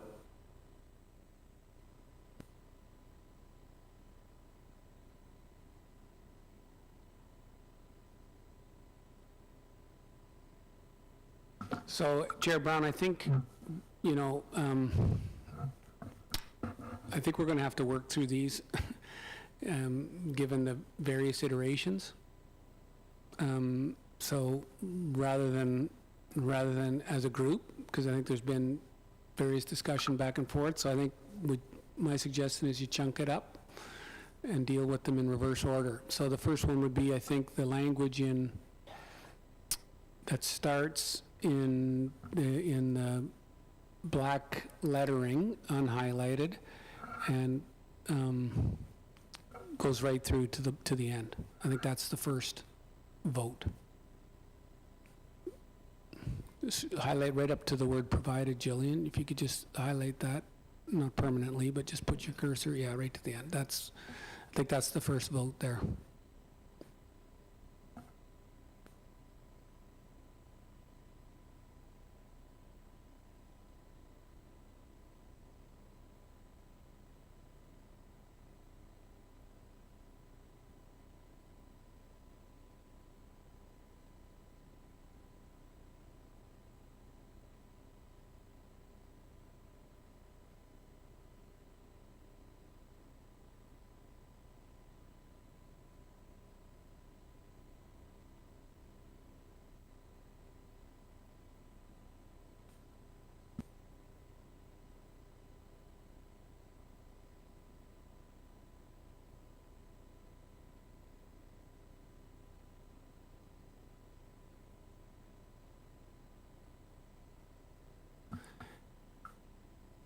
So, Chair Brown, I don't know if you had any clarification or if you wanted the recording secretary to proceed with the recorded vote, because I think there was a call for a recorded vote on the amendment. Yes, please. Okay, so recording secretary, if you could go ahead with the recorded vote, and this is just on the language that's on the screen highlighted in yellow. So a proposed amendment to the main paragraphs. We're going to have a couple other amendments, but right now it's the language highlighted in yellow. Yeah, Chair.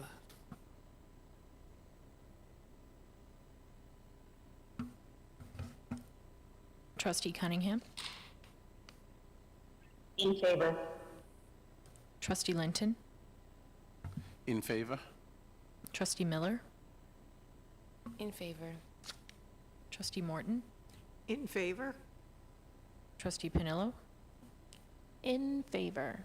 Trustee Thatcher? In favor. Trustee Thompson? In favor. Trustee Edwards? In favor. Trustee Brown? In favour. And through the chair, I will now call the student trustee non-binding vote. Student trustee Cameron? In favor. So we have 9 trustees in favor, 1 student trustee in favor, 3 trustees absent, 2 student trustees absent.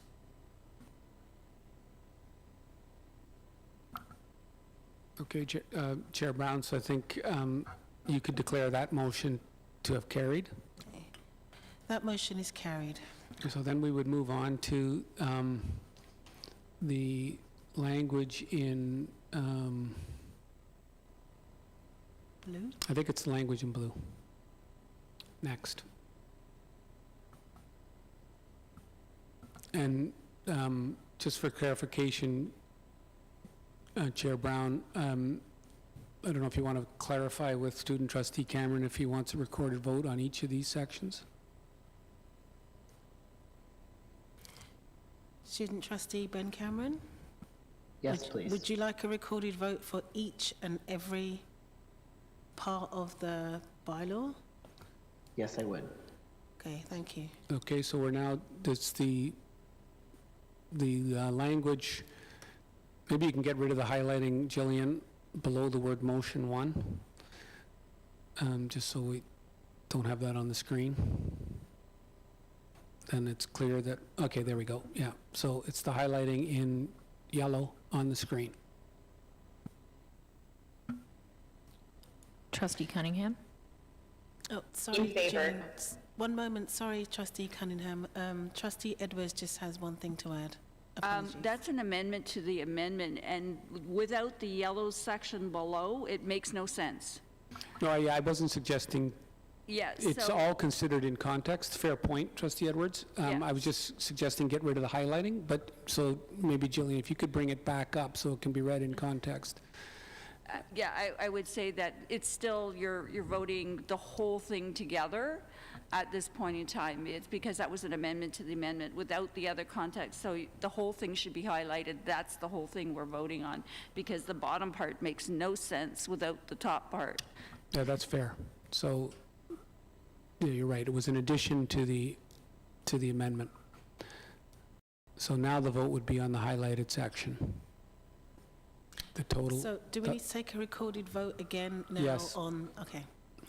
Gillian, can you please take a recorded vote? Trustee Cunningham? In favor. Trustee Linton? In favor? Trustee Miller? In favor? Trustee Morton? In favor? Trustee Pinello? In favor. Trustee Thatcher?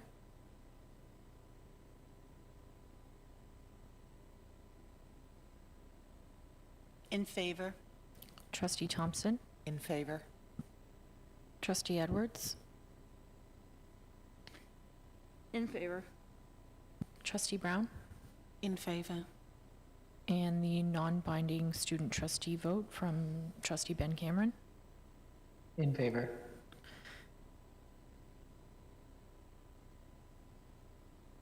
We have 9 trustees in favor, 1 student trustee in favor, 3 trustees absent, and 2 student trustees absent. So now, Chair Brown, I'm just trying to refresh my memory. I think we now need to vote on the entire section, now that we've dealt with the amendments. When I say the entire section, I mean 5.13.5C, which is on the screen, Thank you. With the amendments. with those amendments. Okay. Can we have a recorded vote, please?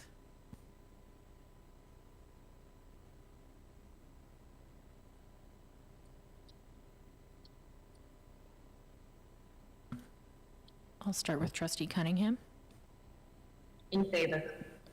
Trustee Linton, In favor? Trustee Miller, In favor? Trustee Morton, In favor? Trustee Pinello, in favor. Trustee Thatcher, In favor. Trustee Thompson, In favor. Trustee Edwards, In favor. Trustee Brown, In favor. and the non-binding student trustee vote from student trustee Ben Cameron. In favor. We have 9 trustees in favor, 1 student trustee in favor, 3 trustees absent, and 2 student trustees absent. Okay, and through you, Chair Brown, so we're now back at page 63. There's one more section in 5.13.5, sub D. There's amendments there that are set out on page 63, some deletions and some additional, some new language. So we'd need another motion on that.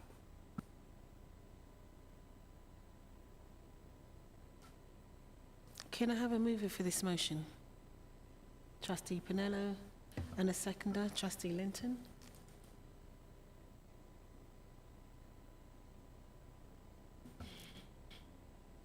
Are there any questions from trustees?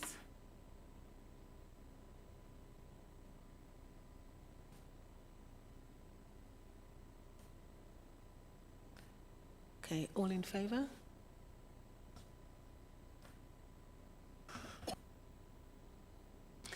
Trustee Edwards.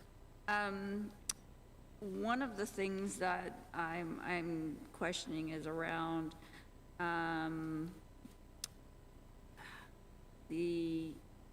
where is it? Around if there's, not the denial, but a time limit as far as the board reserves the right to deny an individual party their opportunity to ask a question or to otherwise limit in-person discussion where the question is designed or framed in a manner that would be contrary to the board's whatever. I'm still having issues with that particular phrasing in order, because we've had, especially when we have supplemental questions as well, because the question, we hear the question, it's submitted.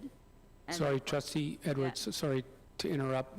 We are still, just so there's no disconnect, Yeah. we are on, still on 5.13.5, sub D. Oh, sorry. Sorry, I Wrong thought one. you... I'm looking at the wrong one. I said we Sorry. were moving to the next section. I think you jumped one section. We will do the question next. Okay, sorry, yes, I was looking at the 5D. Thank you very much for correcting me. So I will ask all in favour. Thank you. That motion is carried. Yes, and through you, Chair Brown. So we're now on the section dealing with public questions at board meetings, which is set out in 513.15 at the bottom of page 63 and over to page 64. Again, this language was originally considered by the committee before the Blue Water decision was passed. So rather than consider this language, I would recommend that the committee consider the language that's set out on page 37 of the package, which is new language for that section, to make it, it was originally to align it with the Blue Water and also to align it with the language for considering proposals that we just dealt with in 15.13.5C. Thank you. And are there any questions from trustees?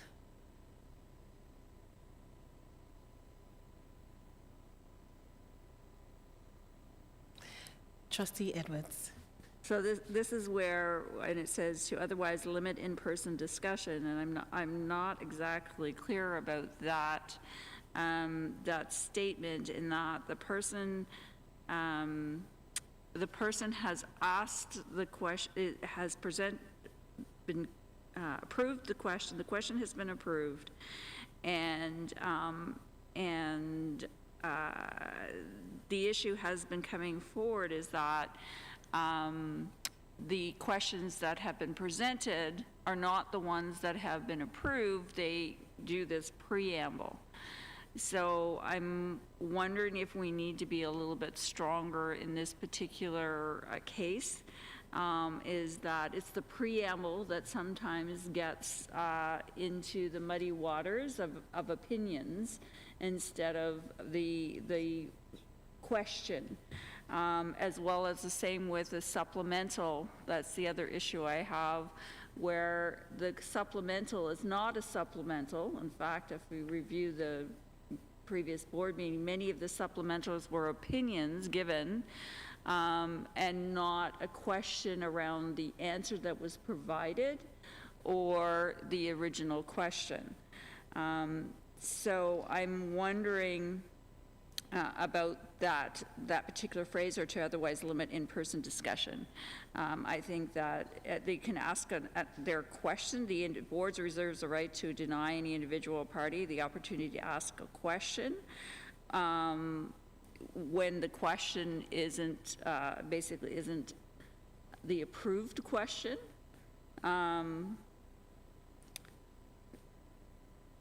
And is not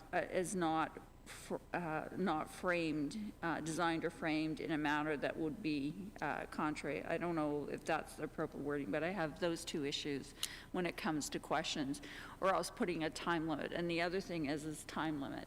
We cannot have 80 questions and complete the business of the board. We cannot have, even, we have to put a time limit for questions as well, because we can complete a business of the board when you have, 60, even 18 questions, and with supplemental questions that don't address it. So I think that we need additional language in this particular section. The question that has to be asked is the one that was provided, was approved. The supplemental opinions is not going to be, is the real issue where we have controversy in the gallery when it comes to that, because people are speaking opinions.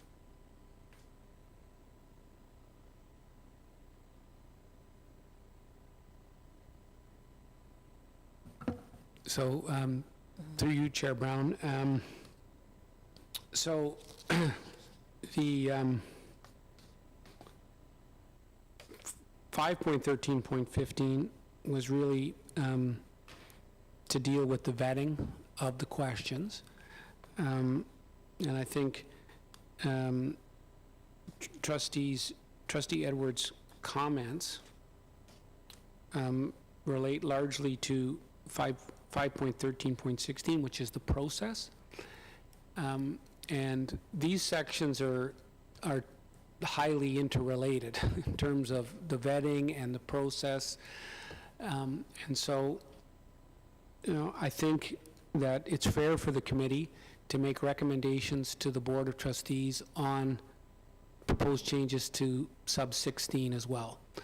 Even though that has been approved by the board, I think it's appropriate that if there is a suggestion to 16, that it go back, it could, this committee could make a recommendation to the board on that as well, because these sections are related. So Trustee Edwards has concerns about questions, and the vetted question being the one that's actually brought, which does overlap with sub 16. So I don't propose to get hung up on whether it's 15 or 16. I think the committee should consider both sections and deal with the concerns that the committee has, and they can make a recommendation back to the Board of Trustees on that. So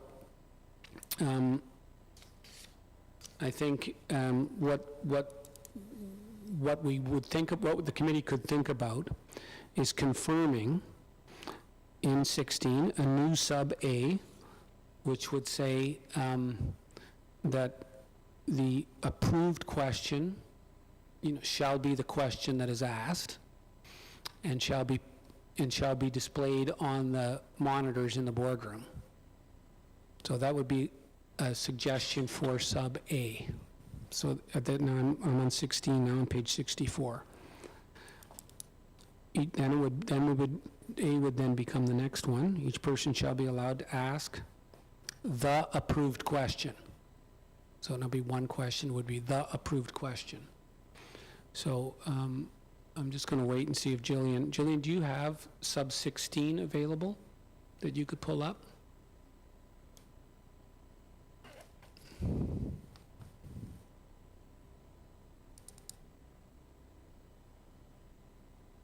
If you could just give us a minute, Chair Brown will pull up 16 as well, so that we have that in front of the trustees. I think we better put it all on the screen. Page 64, yeah.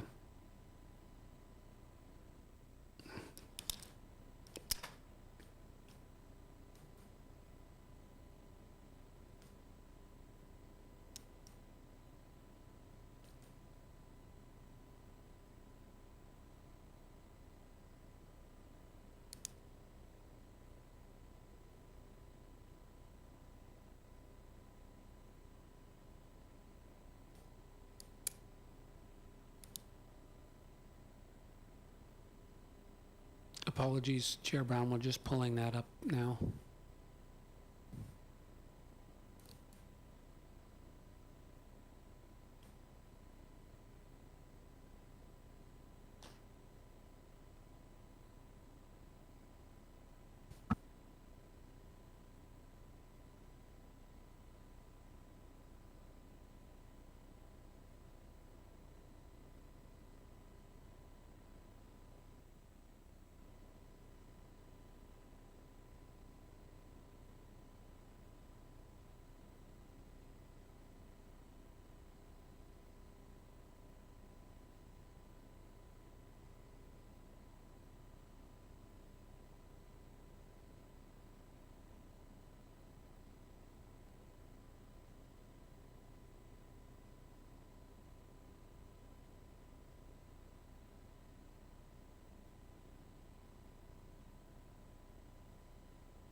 Thank you.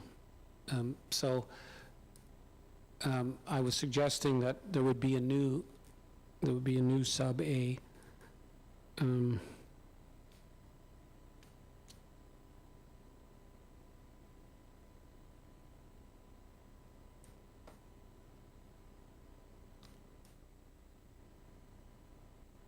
the new sub A. I'm just trying to remember the language I used.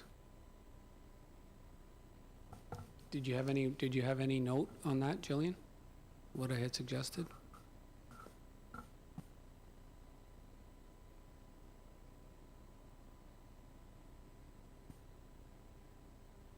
Yeah, I think it was that the approved question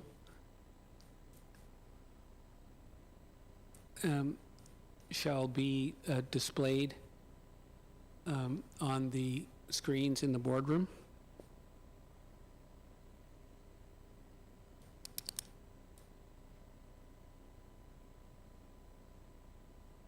And then the B would then say, I think it would, instead of each person, it would be the questioner. So delete each person. The questioner shall be allowed to ask the approved question.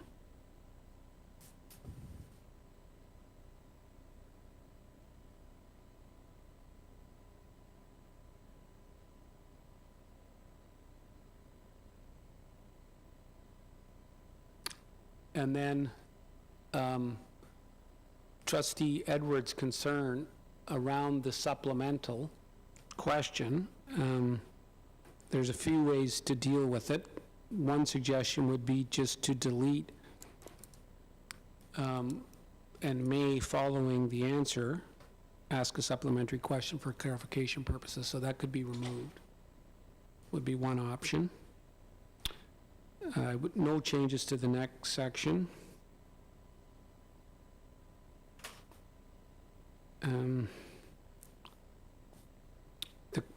What the old sub C, the questioner shall have the option to ask their question in person or virtually, subject to availability. I would add, and at the discretion of the chair.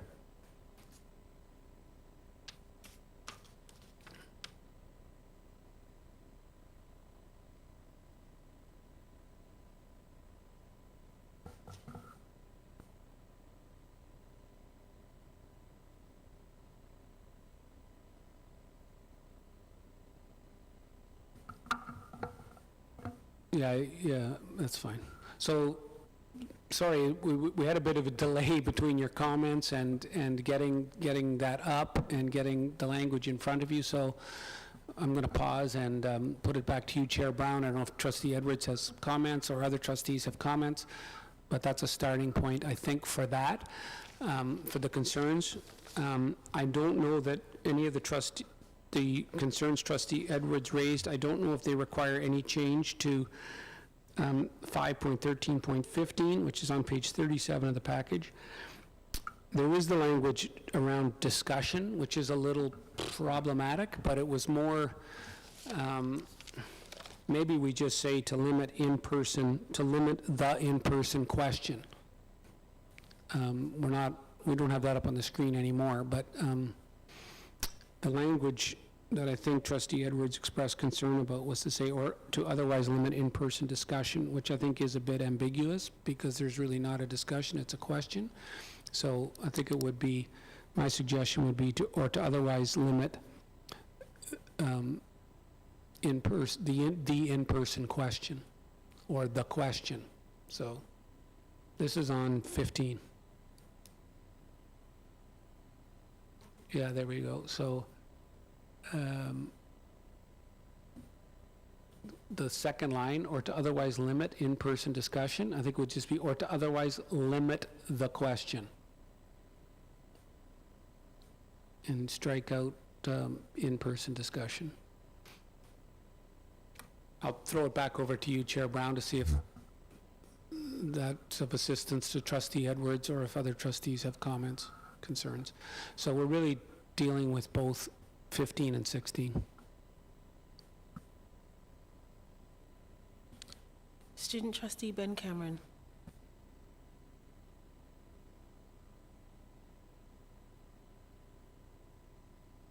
Excuse me, Chair. My concern was already addressed. Thank you. Do we have any more questions from trustees?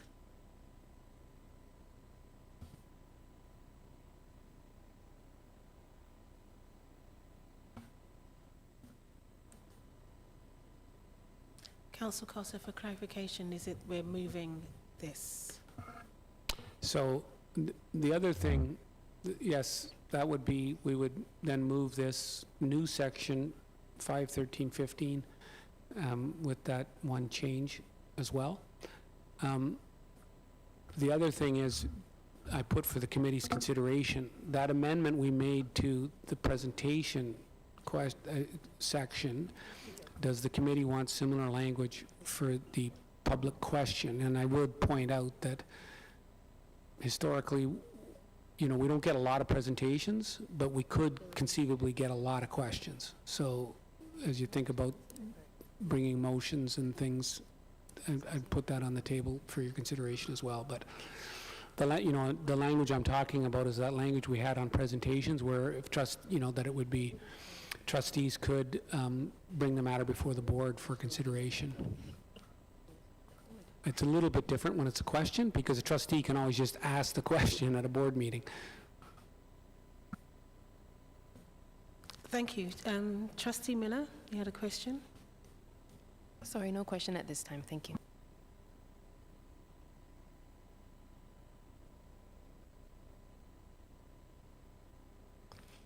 Can I have a mover for this motion? Trustee Thompson?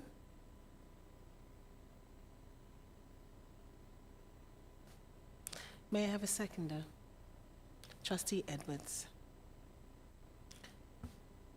All in favour? Motion carried. So just for clarification, I think that was just with sub 15. So could you go open the, thank you, over to 16? We'd have to do that one as well. So it would be, and what you've got there, Jillian, is the existing language in black and the new language in blue? Or do we know? Let me just verify what's what, because it's changed a few times. Just give me 1 second.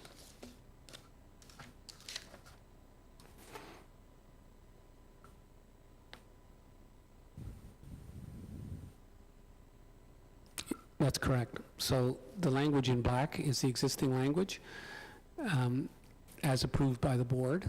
So the language in black just got approved last night. So the board, in light of the changes to 15 and the discussions that the board had tonight, there's a few tweaks to 16 that are in blue.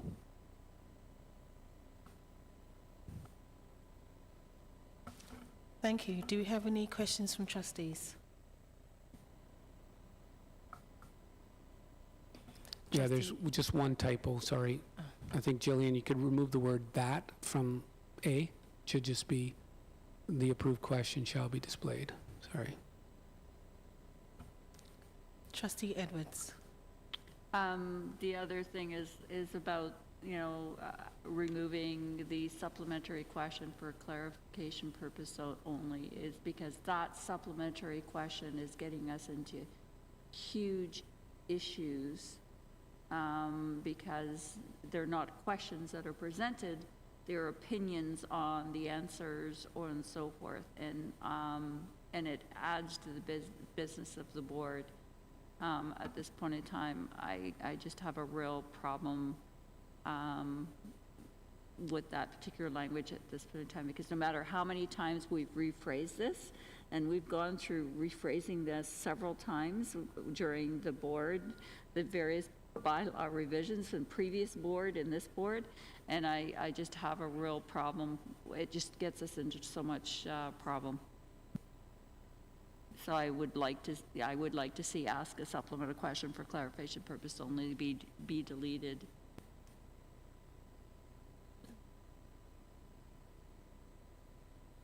Councillor Cotter? Yeah, no, so I think Trustee Edwards' suggestion then would be to delete, I think it'd be everything after the semicolon. So the questioner shall be allowed to ask the approved question, and then I think what she's suggesting is deleting the rest of that sub all the way up to the semicolon.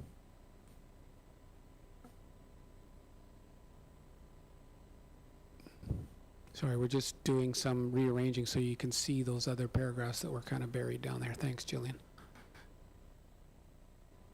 Once we get that sorted, we can go big again.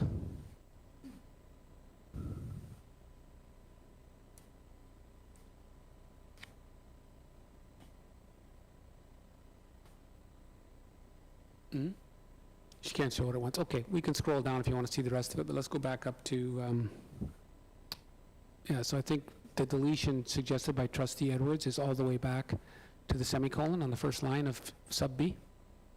So keep going with the deletion. That's okay, all the way back to there, yeah.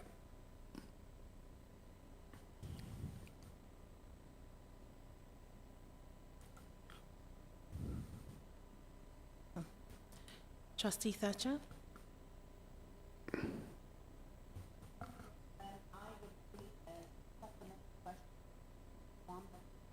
Supplementary question is the one that really is giving us a lot of issues in our public question period. So I would support eliminating that. I think there was another issue that was raised around timing.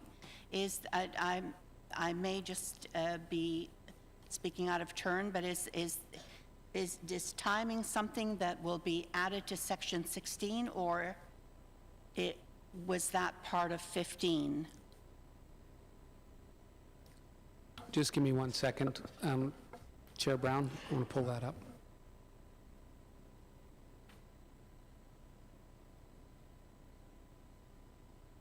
Subsection 14, which is on page 63, second last paragraph.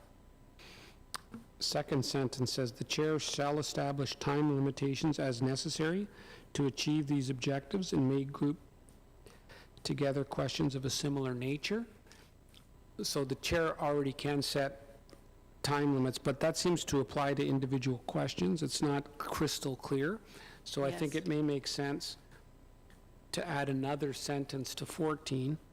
I may have misunderstood what Chair Edwards was speaking to, but I understood it was the timing of the entire section public question period.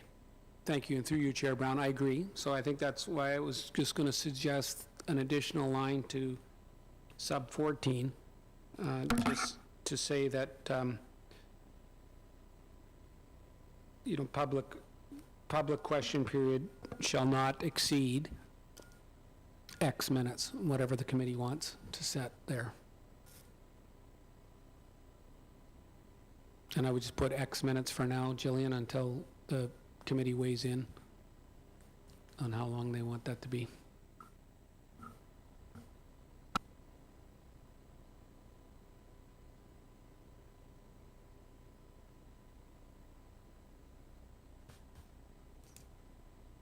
Trustee Linton? Yeah, and through you, Chair, I don't necessarily disagree with the point that was made around the supplementary questions, but I do want to bring forward that that's not common language to everyone. So when we say supplementary questions, there may be some that don't have a full understanding of what that might mean.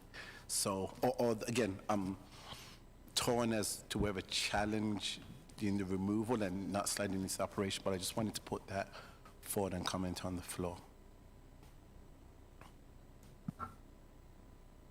Thank you, and through you, Chair Brown, I'm happy to comment on that.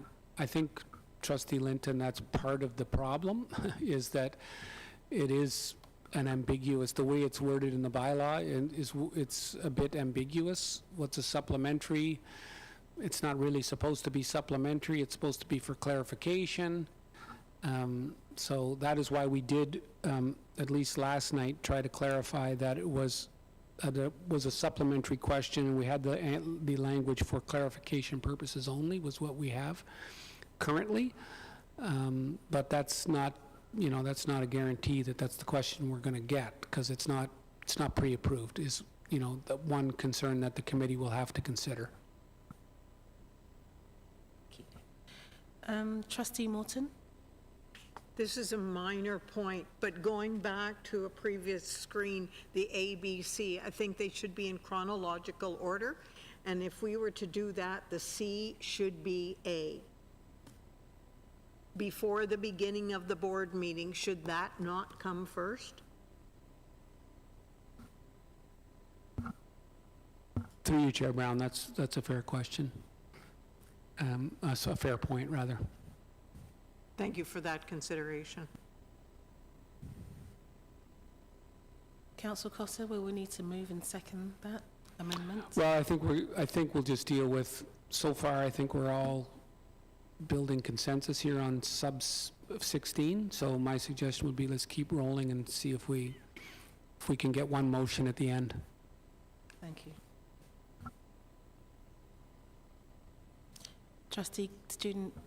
Student Trustee Cameron. Okay, I'm kind of lost, but are we talking about the supplemental question? Because that's what I was going to talk about. That is also. Back. Sorry, through you, Chair Brown. That was also one of the things that was being discussed. Yes, so that's the strikeout in black on sub C. Okay, thank you. I just wanted to say that I think I see a lot of value in a supplemental question, even if it's messy. You know what? That's how it's gonna go. And I think even if we have to interrupt them, even if they do go off track, I think if someone has a question and there might be an easy clarification, they didn't get something out of the answer that they wanted, that a supplemental question can really be there to solidify understanding, things like that. And although it's been taken, freely to, as some trustees mentioned, voice your opinions, which I don't think is appropriate in that context, I do see a lot of value, and I kind of reflect on journalism and how journalists usually have supplemental questions, and what happens when you take away that supplemental question. And back in our board, does someone have to wait another month for them to then get a further understanding on a topic? And so I'd say, while I think, the supplemental question is messy and not always fun, I think it does provide a lot of value for our board. Thank you. Trustee Edwards. And as Trustee Linton had said, I do see a value of a supplementary if it's asked properly, but most people don't understand what that is. And so how, again, do we get what the purpose of the supplemental question is? And the only thing I can think of, and we've had it there before, but they still say the same thing, but if you still want that in there, is to basically say that each person will be allowed one question and a question to clarify the answer. That's the only thing that I would, that, you know, is a question to clarify the answer. That's the only thing I can think of that maybe do it, but I mean, if that's what you know, that might help.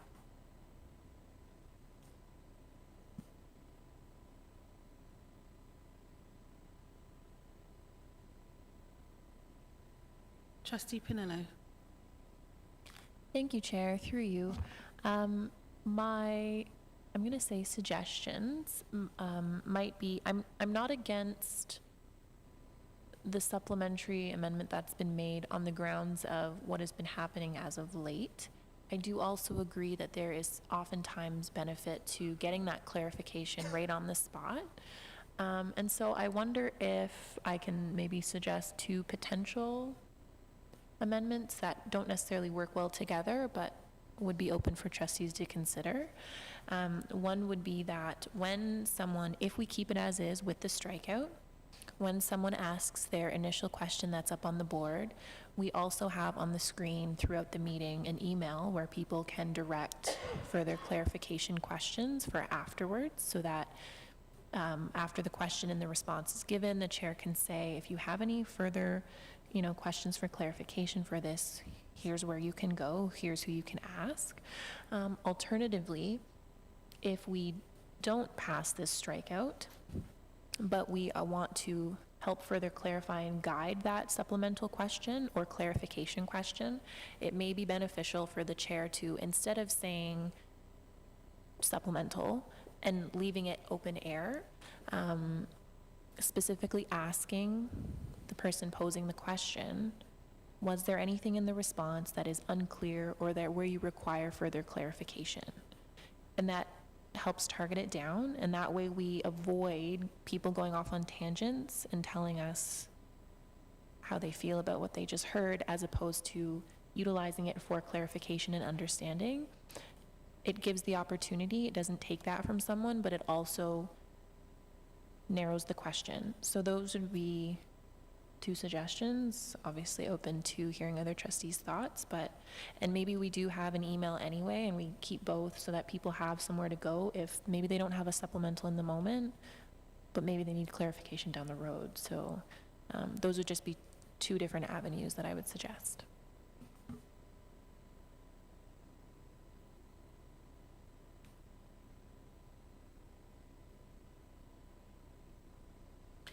Trustee Miller.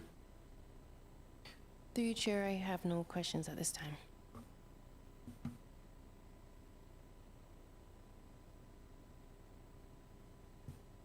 Student Trustee Cameron. I would just like to say, through you, Chair, that I really like the idea of Trustee Pinello of allowing an email to answer the supplemental questions that may be asked. And I think that could be a really good use of our time, as well as making sure that these questions are being asked in public.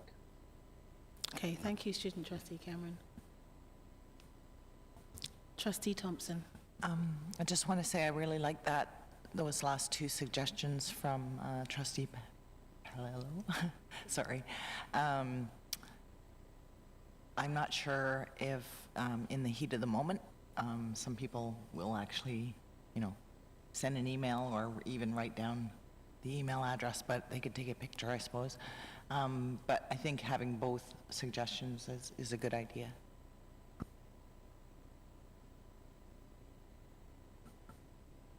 Councillor Cotter. So, if I might, Chair Brown, maybe suggest some language for those suggestions. I think we need a period after the word answer, and then maybe we could say that the chair shall ask the questioner if there is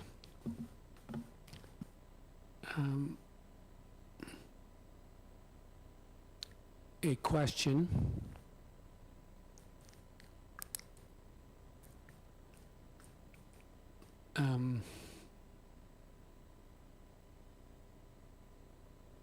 for clarification purposes,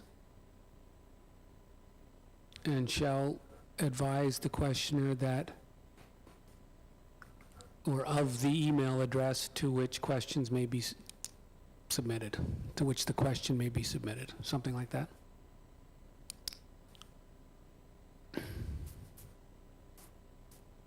And we can create a dedicated email so that it's simple, questions,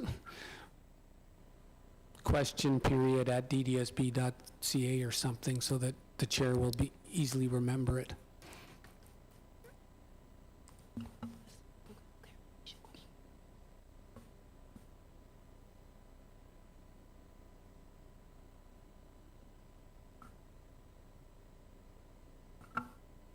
So I think those, I don't know, Trustee Pinello, if that captures what you had in mind, but I thought you had indicated that the chair should ask that, and that we should have the email. So I think that's what you had in mind, but I'm not sure.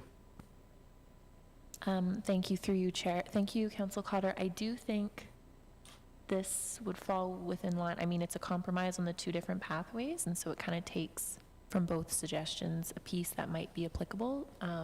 Definitely open to other trustees' thoughts on one or the other, but I think this kind of gives us maybe some middle ground, and I do like the language. I do know that perhaps, there will continue to be the discretion of the chair in this instance, where maybe depending on the environment and the nature of the exchange, where this may or may not be offered. And so do we make this optional? I don't know, but I would also say that there's really no limit on how many questions someone can pose to the board. So I don't want it to seem like people are only going to get one question, may not get that supplemental too. So if we could just clarify that, Council Cotter, then I'm content with the wording as is. Privy to any other thoughts of trustees.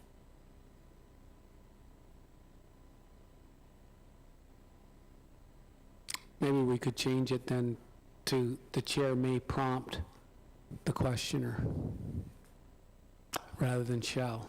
The chair may prompt the questioner.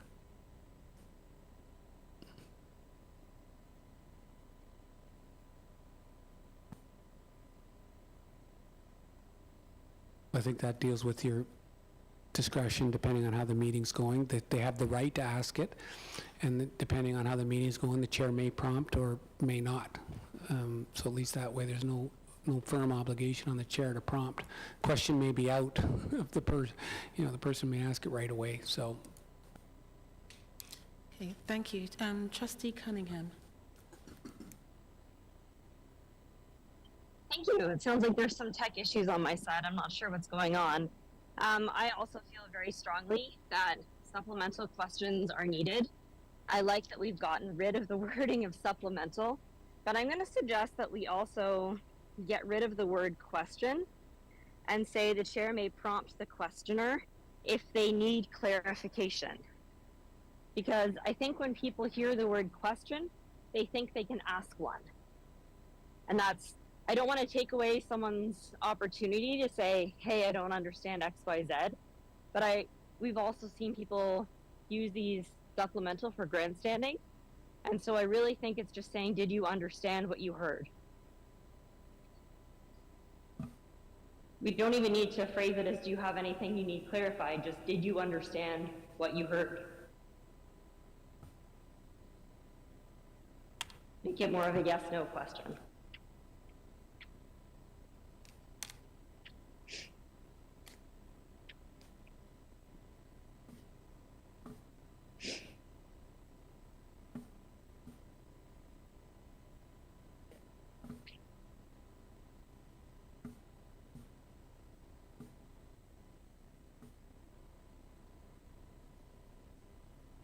Gillian, we think if clarification is required, something along those lines.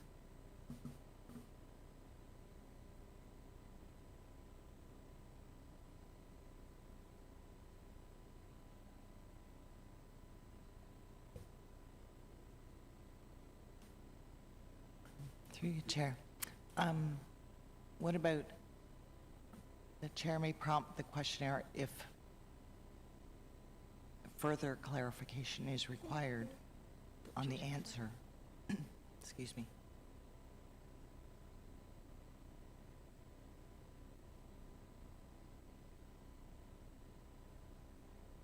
Trustee Miller?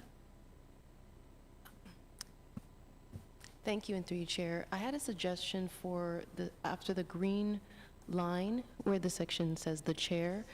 My suggestion was, at the discretion of the chair, may redirect, I can't see, but I wanted to continue the rest of the line, but just to add, at the discretion of the chair, can redirect the questioner and following the preceding line.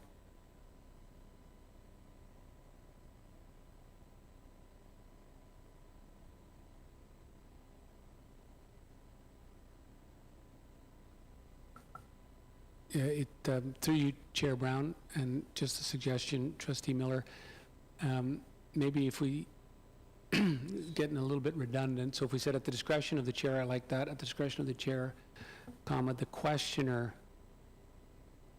may be prompted. I mean, does that work? Yeah. Yes, so something to just tie it in. Yeah. I just want to get my reasoning, if possible. My reasoning is that it should be, not that we are removing the option to have the clarification question, but that we are allowing the discretion of the chair, depending on whatever the circumstances, it could be a time-limited issue, to advise the questioner to refer to the email for clarification.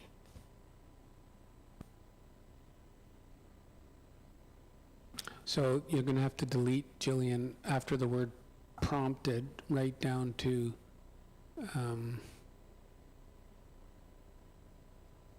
if further clarification is required. Yeah.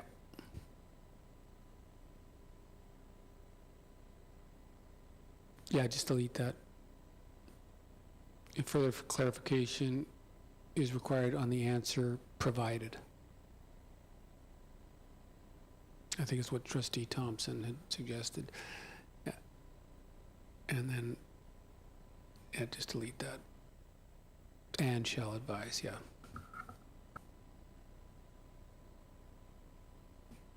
Trustee Linton? Sorry, it's just a process piece. I think the Zoom is in presenter mode, so if student trustee Cameron had his hand up, we wouldn't necessarily see it. So I wonder now we have to switch it over to gallery mode.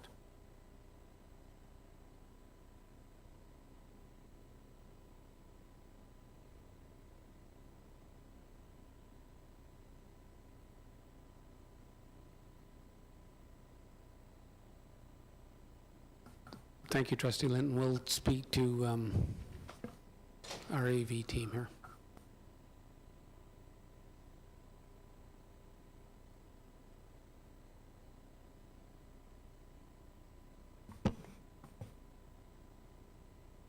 Chair Brown, if I may, you can still see in gallery mode, but as long as we're projecting on the screen, we can't take the screen off presenter mode. So that's why we only see Emma Cunningham on there at the moment, because we are projecting. But you should be able to see if someone's raising their hand. Yes, I can. Thank you.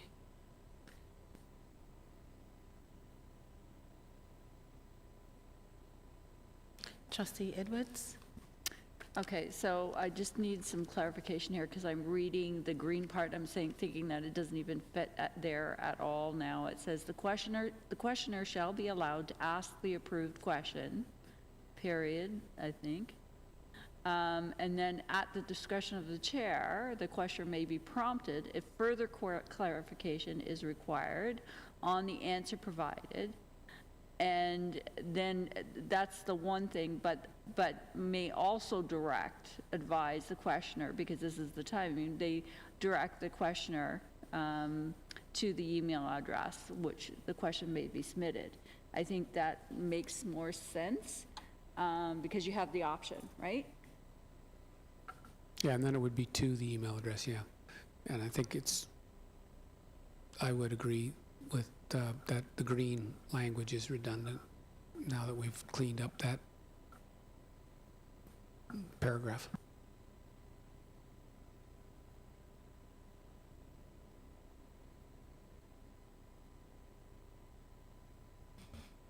Is there any further questions or discussion?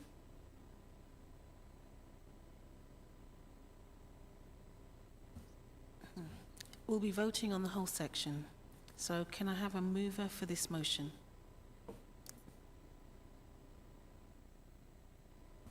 Trustee Edwards. Just one other technicality in the language, that the clarification is required on the answer provided and/or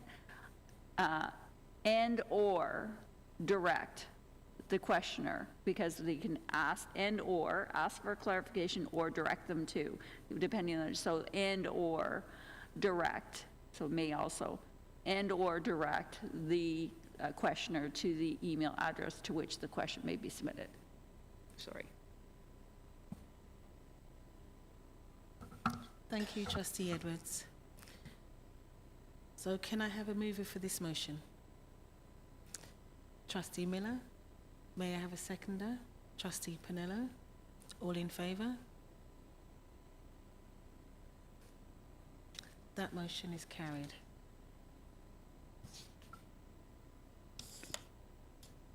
And I think that's it for the changes to the bylaw. The package was put together before the board meeting, so some of the remaining sections are not highlighted, but they were all approved at board last night. So we'd now be on to the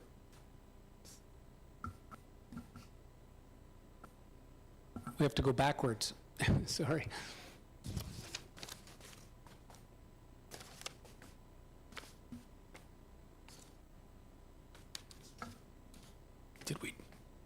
Did we do 15 yet, Jillian?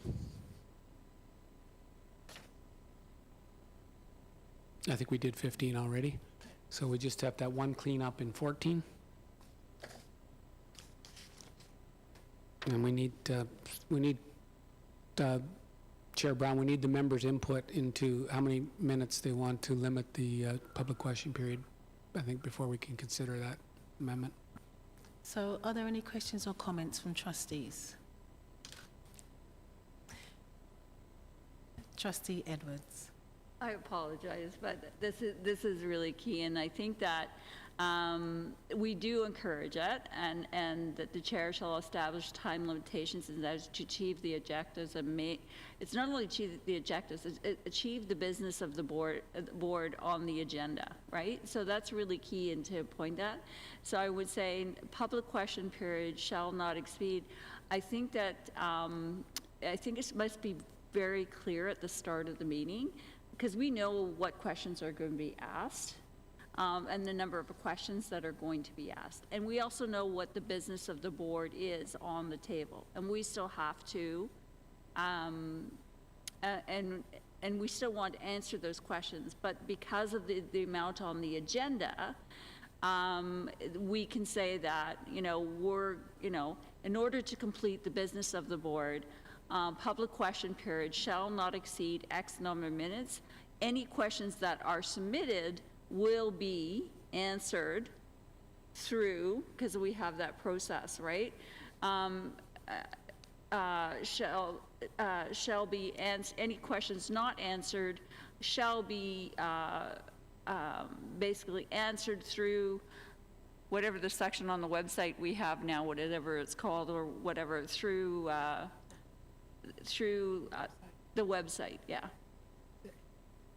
Any approved questions? Yeah, in the board meeting. Any questions not answered at that board meeting, okay, shall be responded through the website. And that way, we're still answering their questions, but we're putting a time limit on, because we have to get the business of the board done, but they're still going to be answered. And if they need clarifications, they now have, again, that email for clarifications as well, right? Through you, Chair Brown, just one additional, I think it should say any approved questions.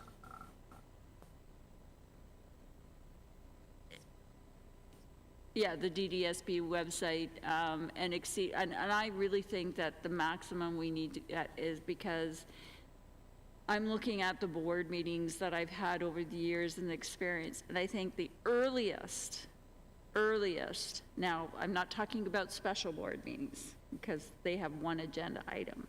Talking the earliest we have left a board meeting is actually 8:30. So if we're looking at going to 10, I think a 30-minute is, you know, because an average, that's only, I think, the one time I remember. And most times, it was 9:30 that we, on the average previously, where we would be ending. So I really think it's appropriate to say that a third will exceed 30 minutes. Public question period shall not exceed 30 minutes. That's my experience, whatever trustees want to say, but that's just my experience based on what has happened over the boardroom table for the years that I've been a trustee. Trustee Linton? Thank you, and through you, Chair. Again, I just want us to be careful about being so prescribed, because we may know the question that is going to be asked, but we don't know who's asking the question. We're not sure if they will come up and then they may be overwhelmed by the question that they're asking and need a little bit more time. So I'm not sure if there can be a caveat to that, where if there is an exceptional circumstance, we may allow that time to be extended. But I just want us to be conscious of, you know, public speaking isn't easy, especially in a room full of people. If someone needs a bit of time to gather themselves, I'd hate to think that we're like, sorry, you got 30 minutes to knock this out, and then we kick them out and stop asking questions. So just that piece.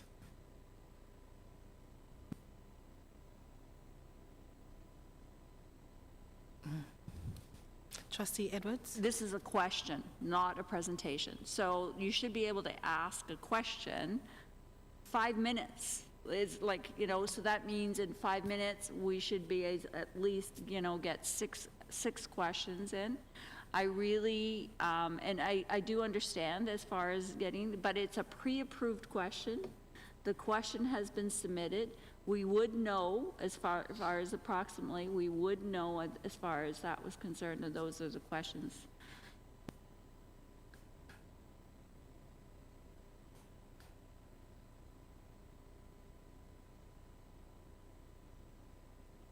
Trustee Linton? Yeah, through you, Chair.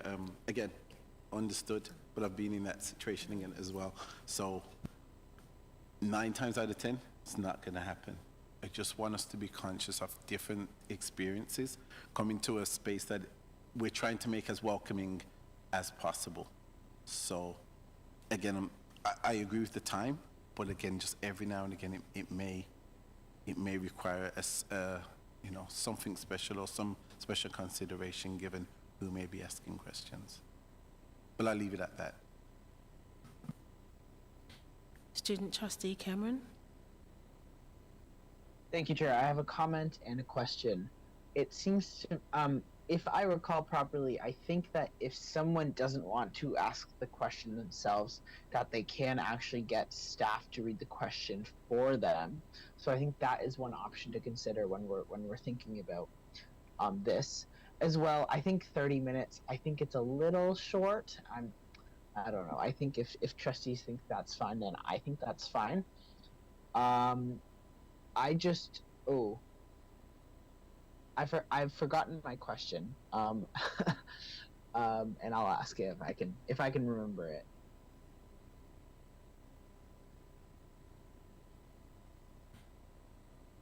Thank you, Student Trustee Cameron. Trustee Linton?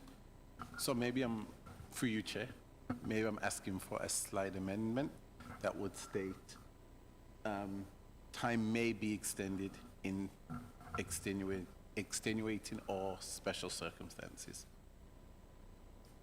at the discretion of the Chair.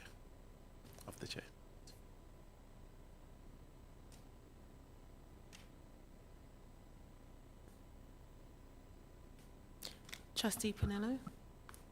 Time, it should be, sorry, extended in, yeah. Thank you, Chair. Through you, I was just I was going to make a similar amendment, but do we have to, and maybe this is a question for Council Cotter, do we have to specify that a trustee can just move that we extend question period for consideration to the chair? So we could, right now it's in the discretion of the chair. If you wanted to leave it to the board, you could say, or, so time may be extended in extenuating or special circumstances at the discretion of the chair or a majority of the board. Okay, And then so- somebody could bring a motion. So if you wanted to add that, you could just say at, or a majority of the board, and then you could move it. I don't know if we need to add, I just wanted to ask, so in this instance, if, let's say I'm the chair and I see that we've had, 15 questions, some solid answers, we're approaching our time limit, but there's still 4 people who might want to ask questions, does the chair just make the decision? Can they ask trustees if they want, or? So if we don't have the majority of the board language, it would be at the chair's discretion. How the chair would exercise, the chair has to exercise that in good faith. Okay. And chairs would likely canvass the room, but there would be no requirement to canvass the board. The chair may just say, let's go, let's get through it. I don't think it's going to take much longer, right? So it would be a good faith consideration based on the time, and most chairs would likely canvass the board, but no requirement to do so. Okay. Unless we say, or a majority of the board, in which case, if the chair was not, was reluctant to extend the time, trustee could bring a motion, and a majority could say, let's extend it. Student trustee Cameron, do you have anything else to add to the amendment?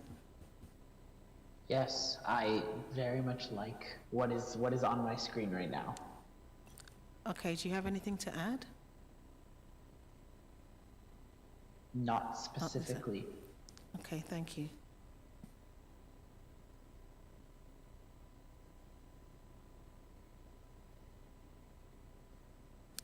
So as there's no further discussion,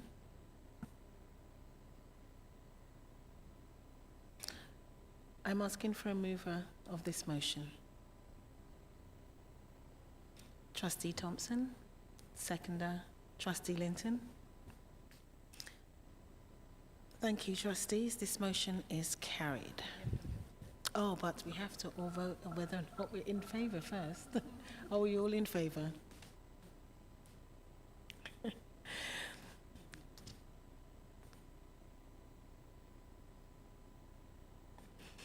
So thank you. This motion is now carried. So I think, Chair Brown, I think that concludes the changes to the bylaws. As I said, the package was prepared prior to the board meeting, so the other changes have already been approved. So that would take me to the changes to the Code of Conduct. May I proceed with that? Oh, gosh.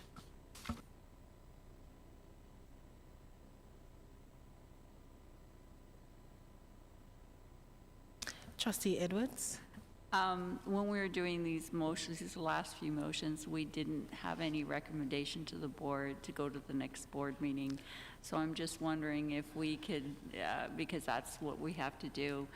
And I apologize, I kind of forgot that, if we could take whatever, because I think we stopped doing that for this section 15 and 15.13.6 and 5.13.15 and 14, I think if we just make a motion to,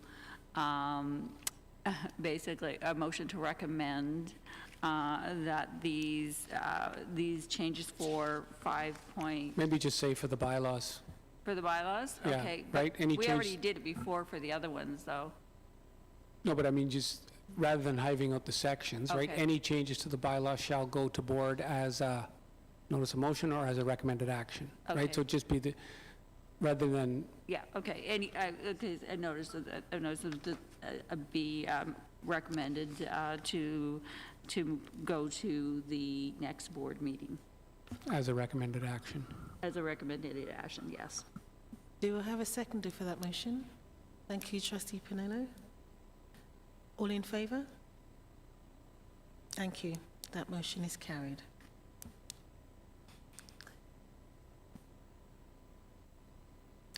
Moving on, we'll be looking at the revised board member code of conduct.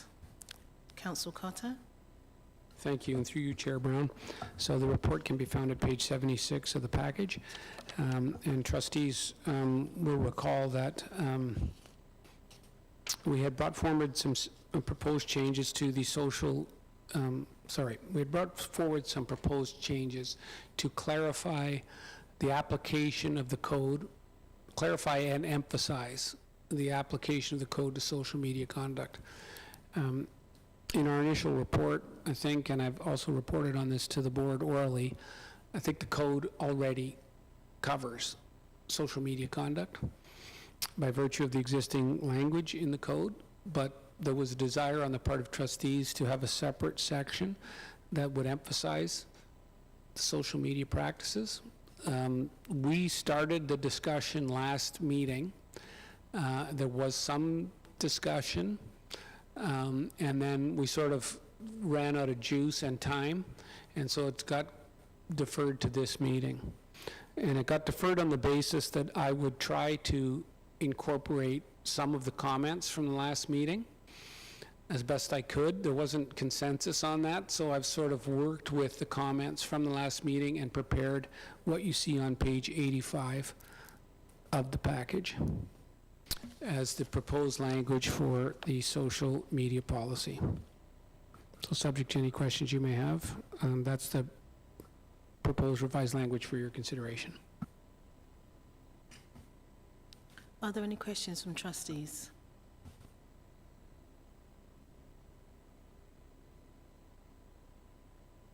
While trustees are thinking about that, I'm happy to sort of walk through a couple of the things.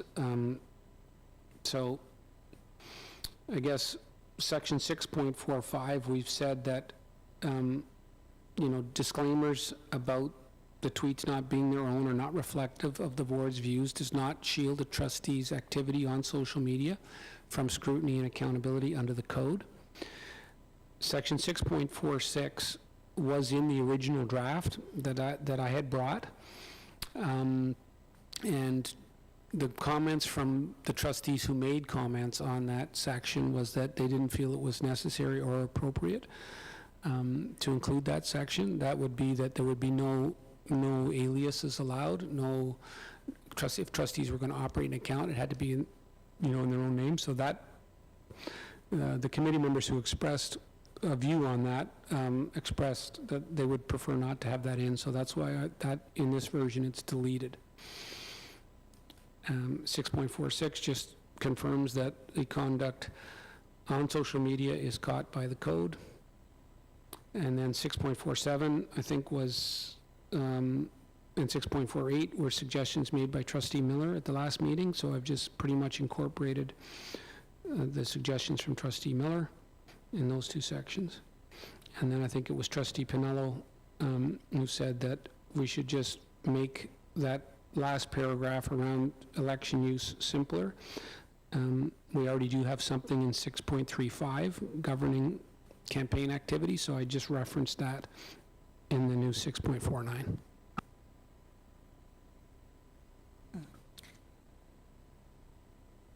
Thank you, Trustee Pinello. Thank you, Chair. Through you, I guess, although that was me who made the comment about 6.49, I think how it's written and how I'm reading and interpreting, or how it could be interpreted, is that we cannot use our social media to campaign because it could be construed as a DDSB resource. Whereas I think,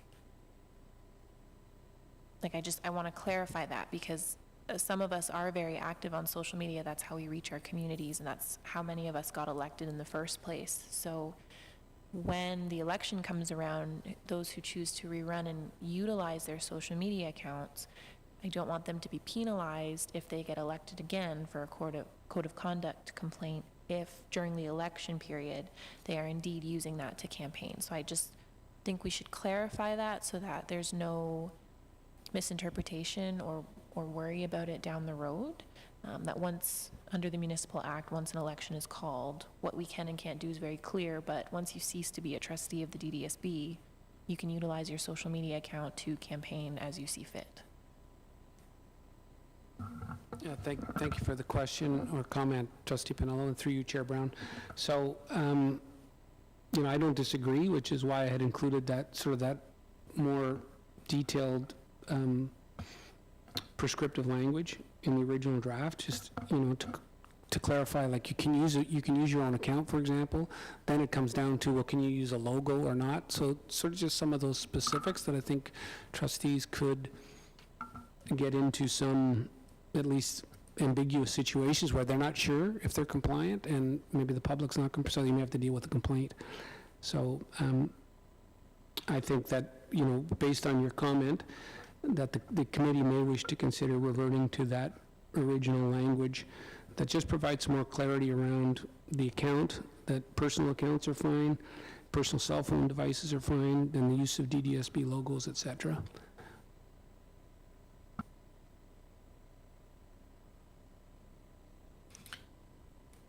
Thank you. Student Trustee Ben Cameron. Thank you, Chair. So I think it would be good to revert back to the old language of 6.49.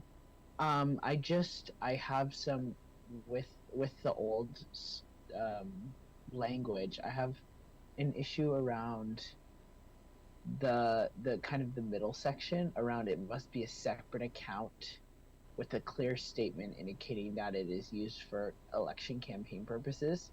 I think if we revert back to that language, or to the old section, but get rid of that sentence in the middle, I think that would be good.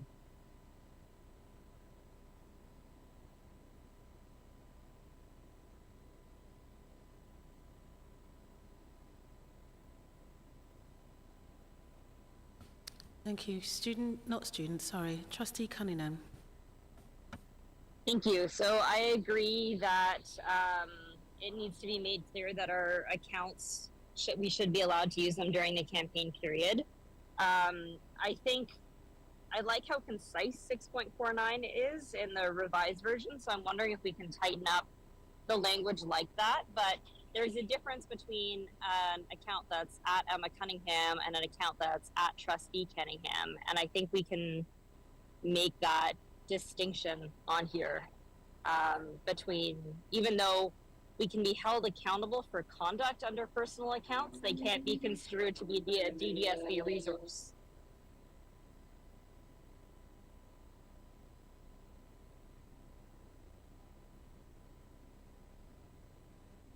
Councillor Cotter, is that? No, I mean, I would generally agree. That's with that distinction, the other sections would still apply to a personal account, and any conduct on theirs could still be subject to a code complaint and scrutiny under the code. And as Trustee Cunningham says, that language in 6.49 really is about board resources and board logos for campaign purposes.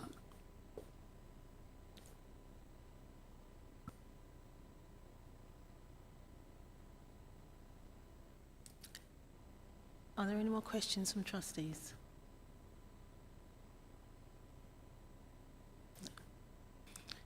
Councillor Cotter, are we going to move this line by line or this whole section?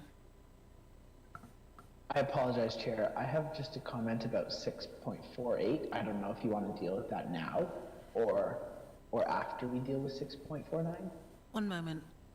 Will we be voting line by line? I think, not line by line, Chair Brown, but I think we should probably go subsection by subsection. Okay. Would be my suggestion. Thank you. Trustee Cameron? Student Trustee Cameron. So I shouldn't talk about 6.48 now, or should I?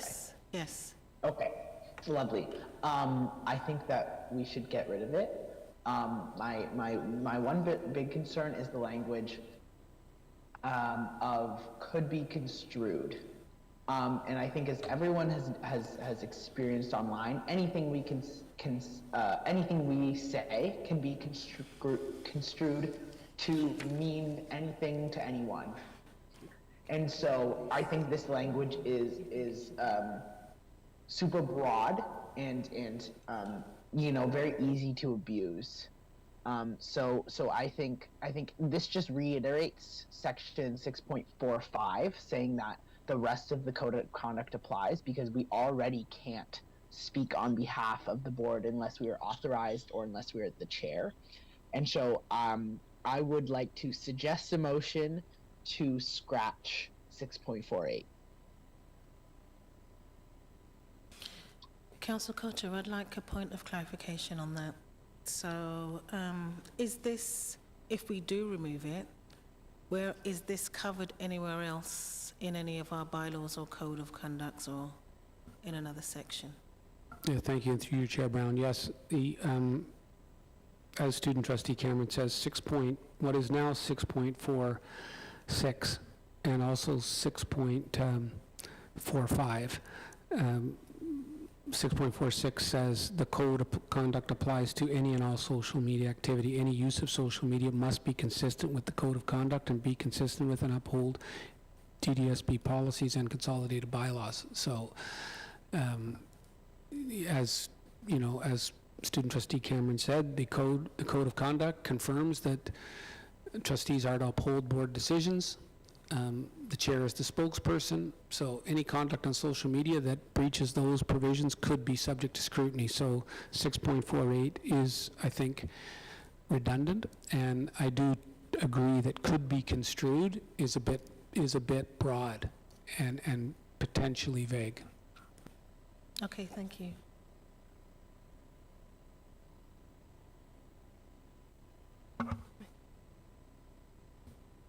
Trustee Miller? Thank you, through you, Chair. I just wanted to, I missed Council Cotter's, the replacement said it was already mentioned in another section. I just missed the section number. I think the most directly relevant is 6.46. You know, well, reading together with 6.45. So 6.45 says, any social media account operated by a trustee is subject to the code. Then 6.4 says, as with any other communication, trustees are accountable for their conduct when using social media. The code applies to any and all social media activity. Any social media must be consistent with the code of conduct and be consistent with and uphold DDSB policies and consolidated bylaws. So the bylaws, you know, say that you have to uphold board decisions. The chair is the spokesperson, etc. So if you post something that is contrary to the board's position, you could be subject to the code without the language in section. You don't need 6.48 to be subject to the code for stating something contrary to the board's stated position.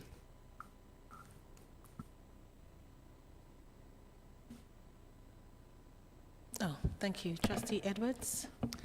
I just want clarification. So the suggestion was to eliminate 6.49 and keep the original text, if that was the case. And then a second clarification, when we talk about resources, and one of the issues that we've had in the past around campaigning is that we've had candidates who've actually entered the hallway of a school or a building and have taken videos and done their campaigning within building. When we talk about resources, or actually a picture of a school with their name. I don't mind a school brick building without any names, but I think it's really crucial that you know, when we're talking about DDSB resources, that we're also talking about the facilities in this portrayed in the media. You know, it's one thing to do. So I'm just not sure if that's necessarily covered under resources. Clearly covered under resources. Because if we're just keeping it at 6.49, that definitely doesn't cover that for me. And it's really crucial when people are campaigning. Yes, they're campaigning for a school board and whatever, but they shouldn't be, you know, coming into buildings and filming in our schools or whatever, and particularly ensuring that, you know, we don't have any pictures of students in there that, you know, that could portray contradicts some privacy issues as well. So that's just my concern. So those clarification on which one we're using and if facilities are covered under that as well. Thank you, and through you, Chair Brown. So my suggestion, based on Trustee Pinello's comments, would be to revert back to the original language that's been deleted, and to then delete 6.49, the short 6.49, so we go back to the unnumbered 6.49, the larger paragraph. And then, to your comment, resources, 6.35 does specifically list facilities, so no trustee shall use the facilities, equipment, supplies, services, or other resources of the board for any election campaign, et cetera. So 6.35 does cover that, but in any event, my suggestion would be we delete the short version of 6.49, we go with the long version, and then your concern about facilities, I think, is addressed in 6.35. But I think you have a supplemental there. Yes, and the thing is that somebody can, and it says no trustee, then shall use the facility, but that doesn't exclude a new candidate. That basically says to, and this is the question that we've had, is that says existing trustees can't do it, but that doesn't eliminate the new candidate who's not a trustee. The wording isn't specific enough, from my perspective. It should be no trustee candidate shall refer, right? That's my Thank you. comment. Thank you, and through you, Chair Brown. I mean, certainly the board, through the Director of Education, has control over board property and ensuring that board property, the sanctity of board property is respected, and the Municipal Elections Act respected, and those sorts of things. So that would be, in my opinion anyway, something that the director could address through trespass notice, et cetera, if people are using board property for that kind of activity. The code of conduct really only applies to members of the board from the time they take the oath of office until their last day in office. So I would be concerned about trying to regulate, through a code of conduct, regulate conduct of somebody who's not a member of the board. I think that type of conduct could be regulated through the Director of Education and her control over board assets and board property.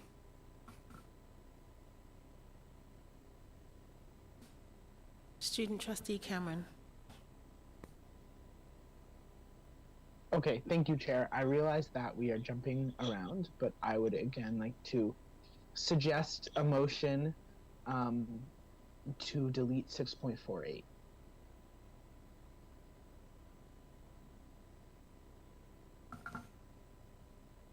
Through you, Chair Brown, I mean, we are going through these section by section, so there's nothing wrong with dealing with 6.48 first. It is an independent section, I think, so, but I'm in your hands. If you'd rather go chronological, that's your call.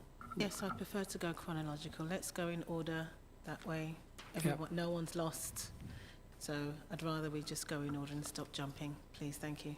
Okay, so I think what I would suggest is that you could probably do 6.44 and 6.45 together, and there's been no discussion or comment on those two sections, so hopefully we can get those through, and then we can move on. So I would suggest a motion for 6.44 and 6.45. Do I have a mover for this motion? Trustee Linton, seconder. Trustee Morton. All in favour? This motion's carried.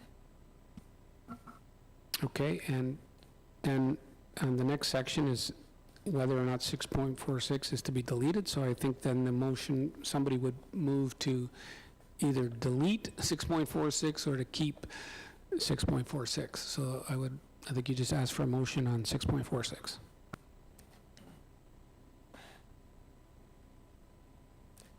Can I have a mover for this motion?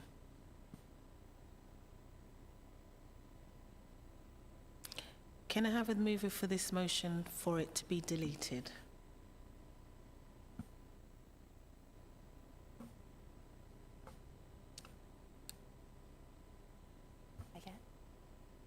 Yes, I'd like to move a motion to remove or delete section 6.46. May I have a seconder? Trustee Edwards. All in favour? Any discussion? That's what you voted, yeah, you're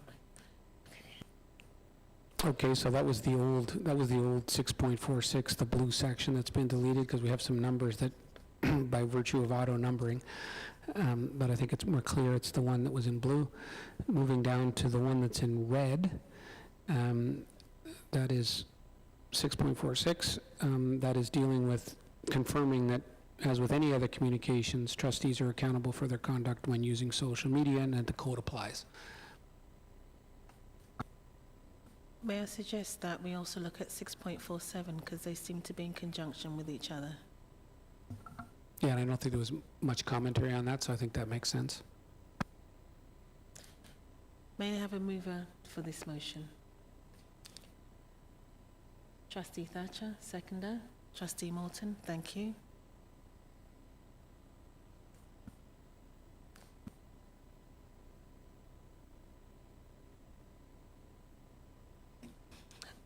Any further discussion? All in favour? That motion's carried. Okay, then 6.48, I think we have a suggested motion from Student Trustee Cameron to delete 6.48, so I think if you could call on see if you have a trustee in support. Trustee Edwards? I move to delete section 6.48. May I have a seconder? Trustee Thompson?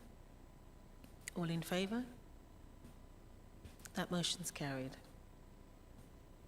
Okay, then the next section, the unnumbered section, I think we should deal with. So the question, I think, would be, a trustee would like to move either the deletion or inclusion of the language in the unnumbered paragraph below 6.48.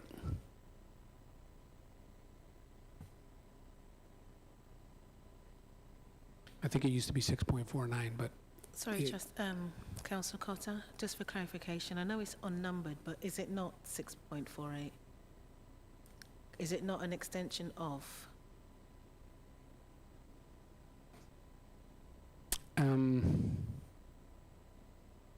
It's not related to what was 6.48. It's not related to that. It's a standalone paragraph dealing with election use, campaign purposes. So it is a standalone paragraph, but it's the one on the board there that's below 6.48. Can I have a mover for this motion? Trustee Morton?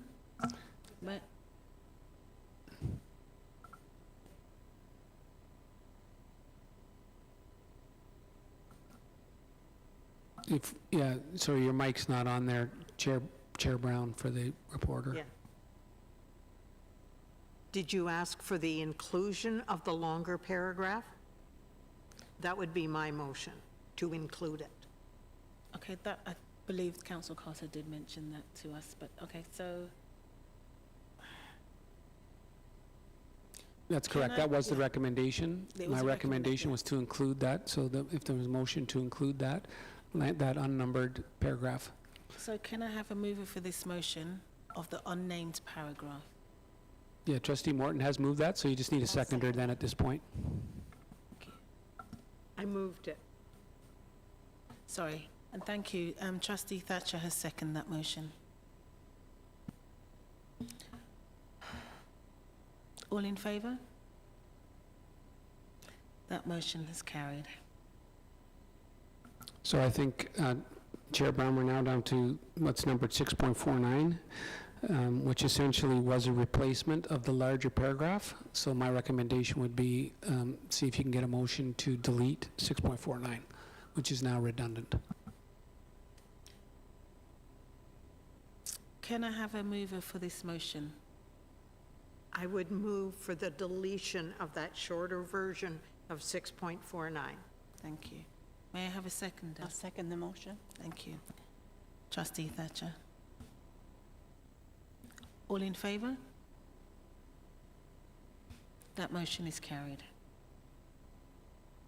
Okay, so Chair Brown, I think I would recommend that we have sort of the cleanup motion, that the committee then recommend that the board adopt the amendments to the Code of Conduct as set out on page 85, and that it proceed to the board as either a recommended action or as a notice of motion.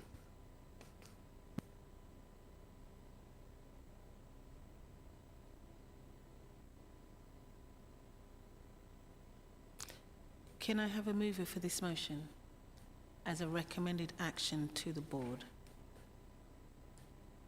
Thank you, Trustee Edwards. May I have a seconder? Trustee Morton?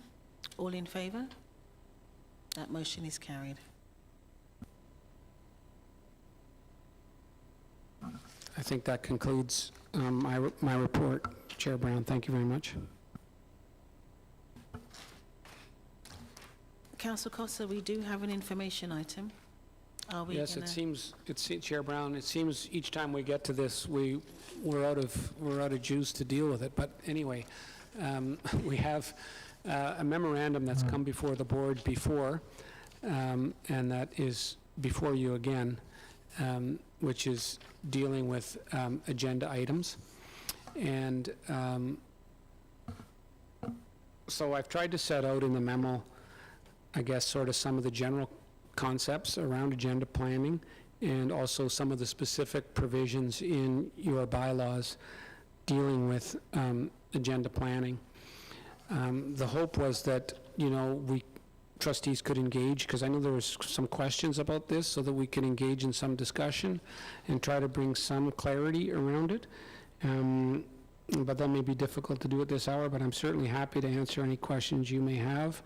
I'm also happy to summarize it if that's of any value. So, the report basically, I guess, sort of lays out the general provisions in the Education Act, confirming that it's the chair of the board in consultation with the Director of Education that establishes draft agendas for board meeting, and that the Education Act also requires that the chair ensures that all members of the board have the information needed for decision-making.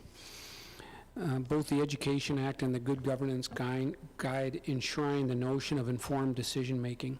And the Good Governance Guide provides that board decisions must be evidence-based and informed by research that supports educational goals. Boards should base their decision on a wide variety of evidence and current research to ensure the best strategic and policy approaches are followed. At our board, the consolidated bylaws sort of build on the requirements and provide a transparent mechanism for agenda planning that tries to democratize that and include consideration of trustee voice.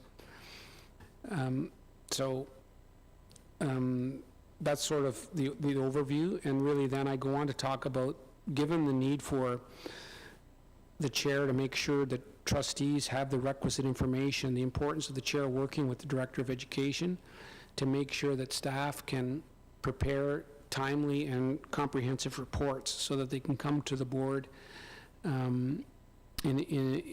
the board's consideration when they're dealing with a matter of interest for the board. And that concept engages, I think, two related concepts, which is first the need for that symbiosis between the board and the Director of Education, in particular through the chair. So that relationship between the chair and the director, and the discussion of what's coming, when it's coming, how is the information going to flow, and when is it going to flow. And that symbiosis was commented on in the Peel report, which dealt with the board's failure to deal with anti-black racism in the Peel District School Board. And one of the key findings of the review there was that the symbiosis between the director and the chair, and between the director and the board as a whole, had collapsed. So there was a lack of communication about reports, about information.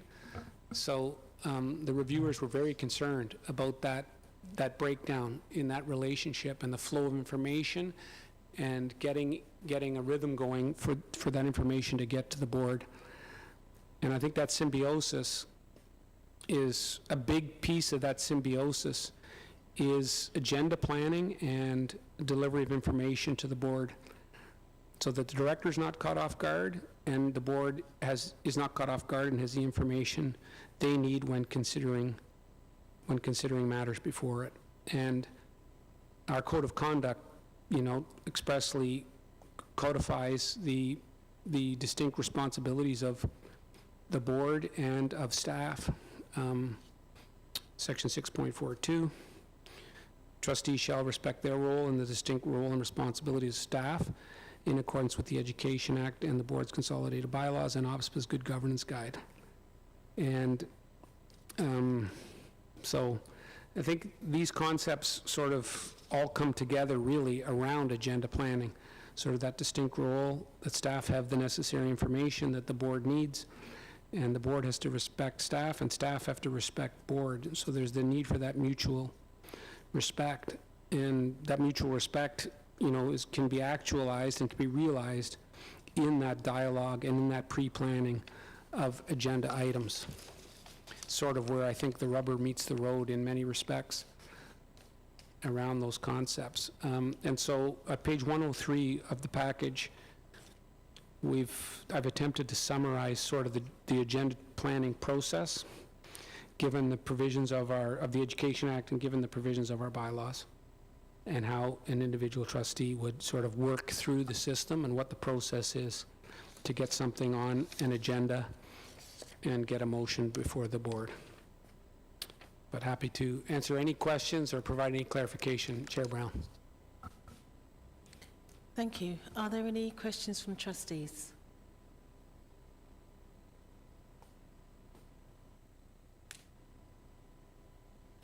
I think we're out of juice. So I'll move to the next agenda item, which is, can I have a mover to adjourn this meeting? Trustee Linton, may I have a seconder as well? All in favour? Thank you. This meeting is now adjourned.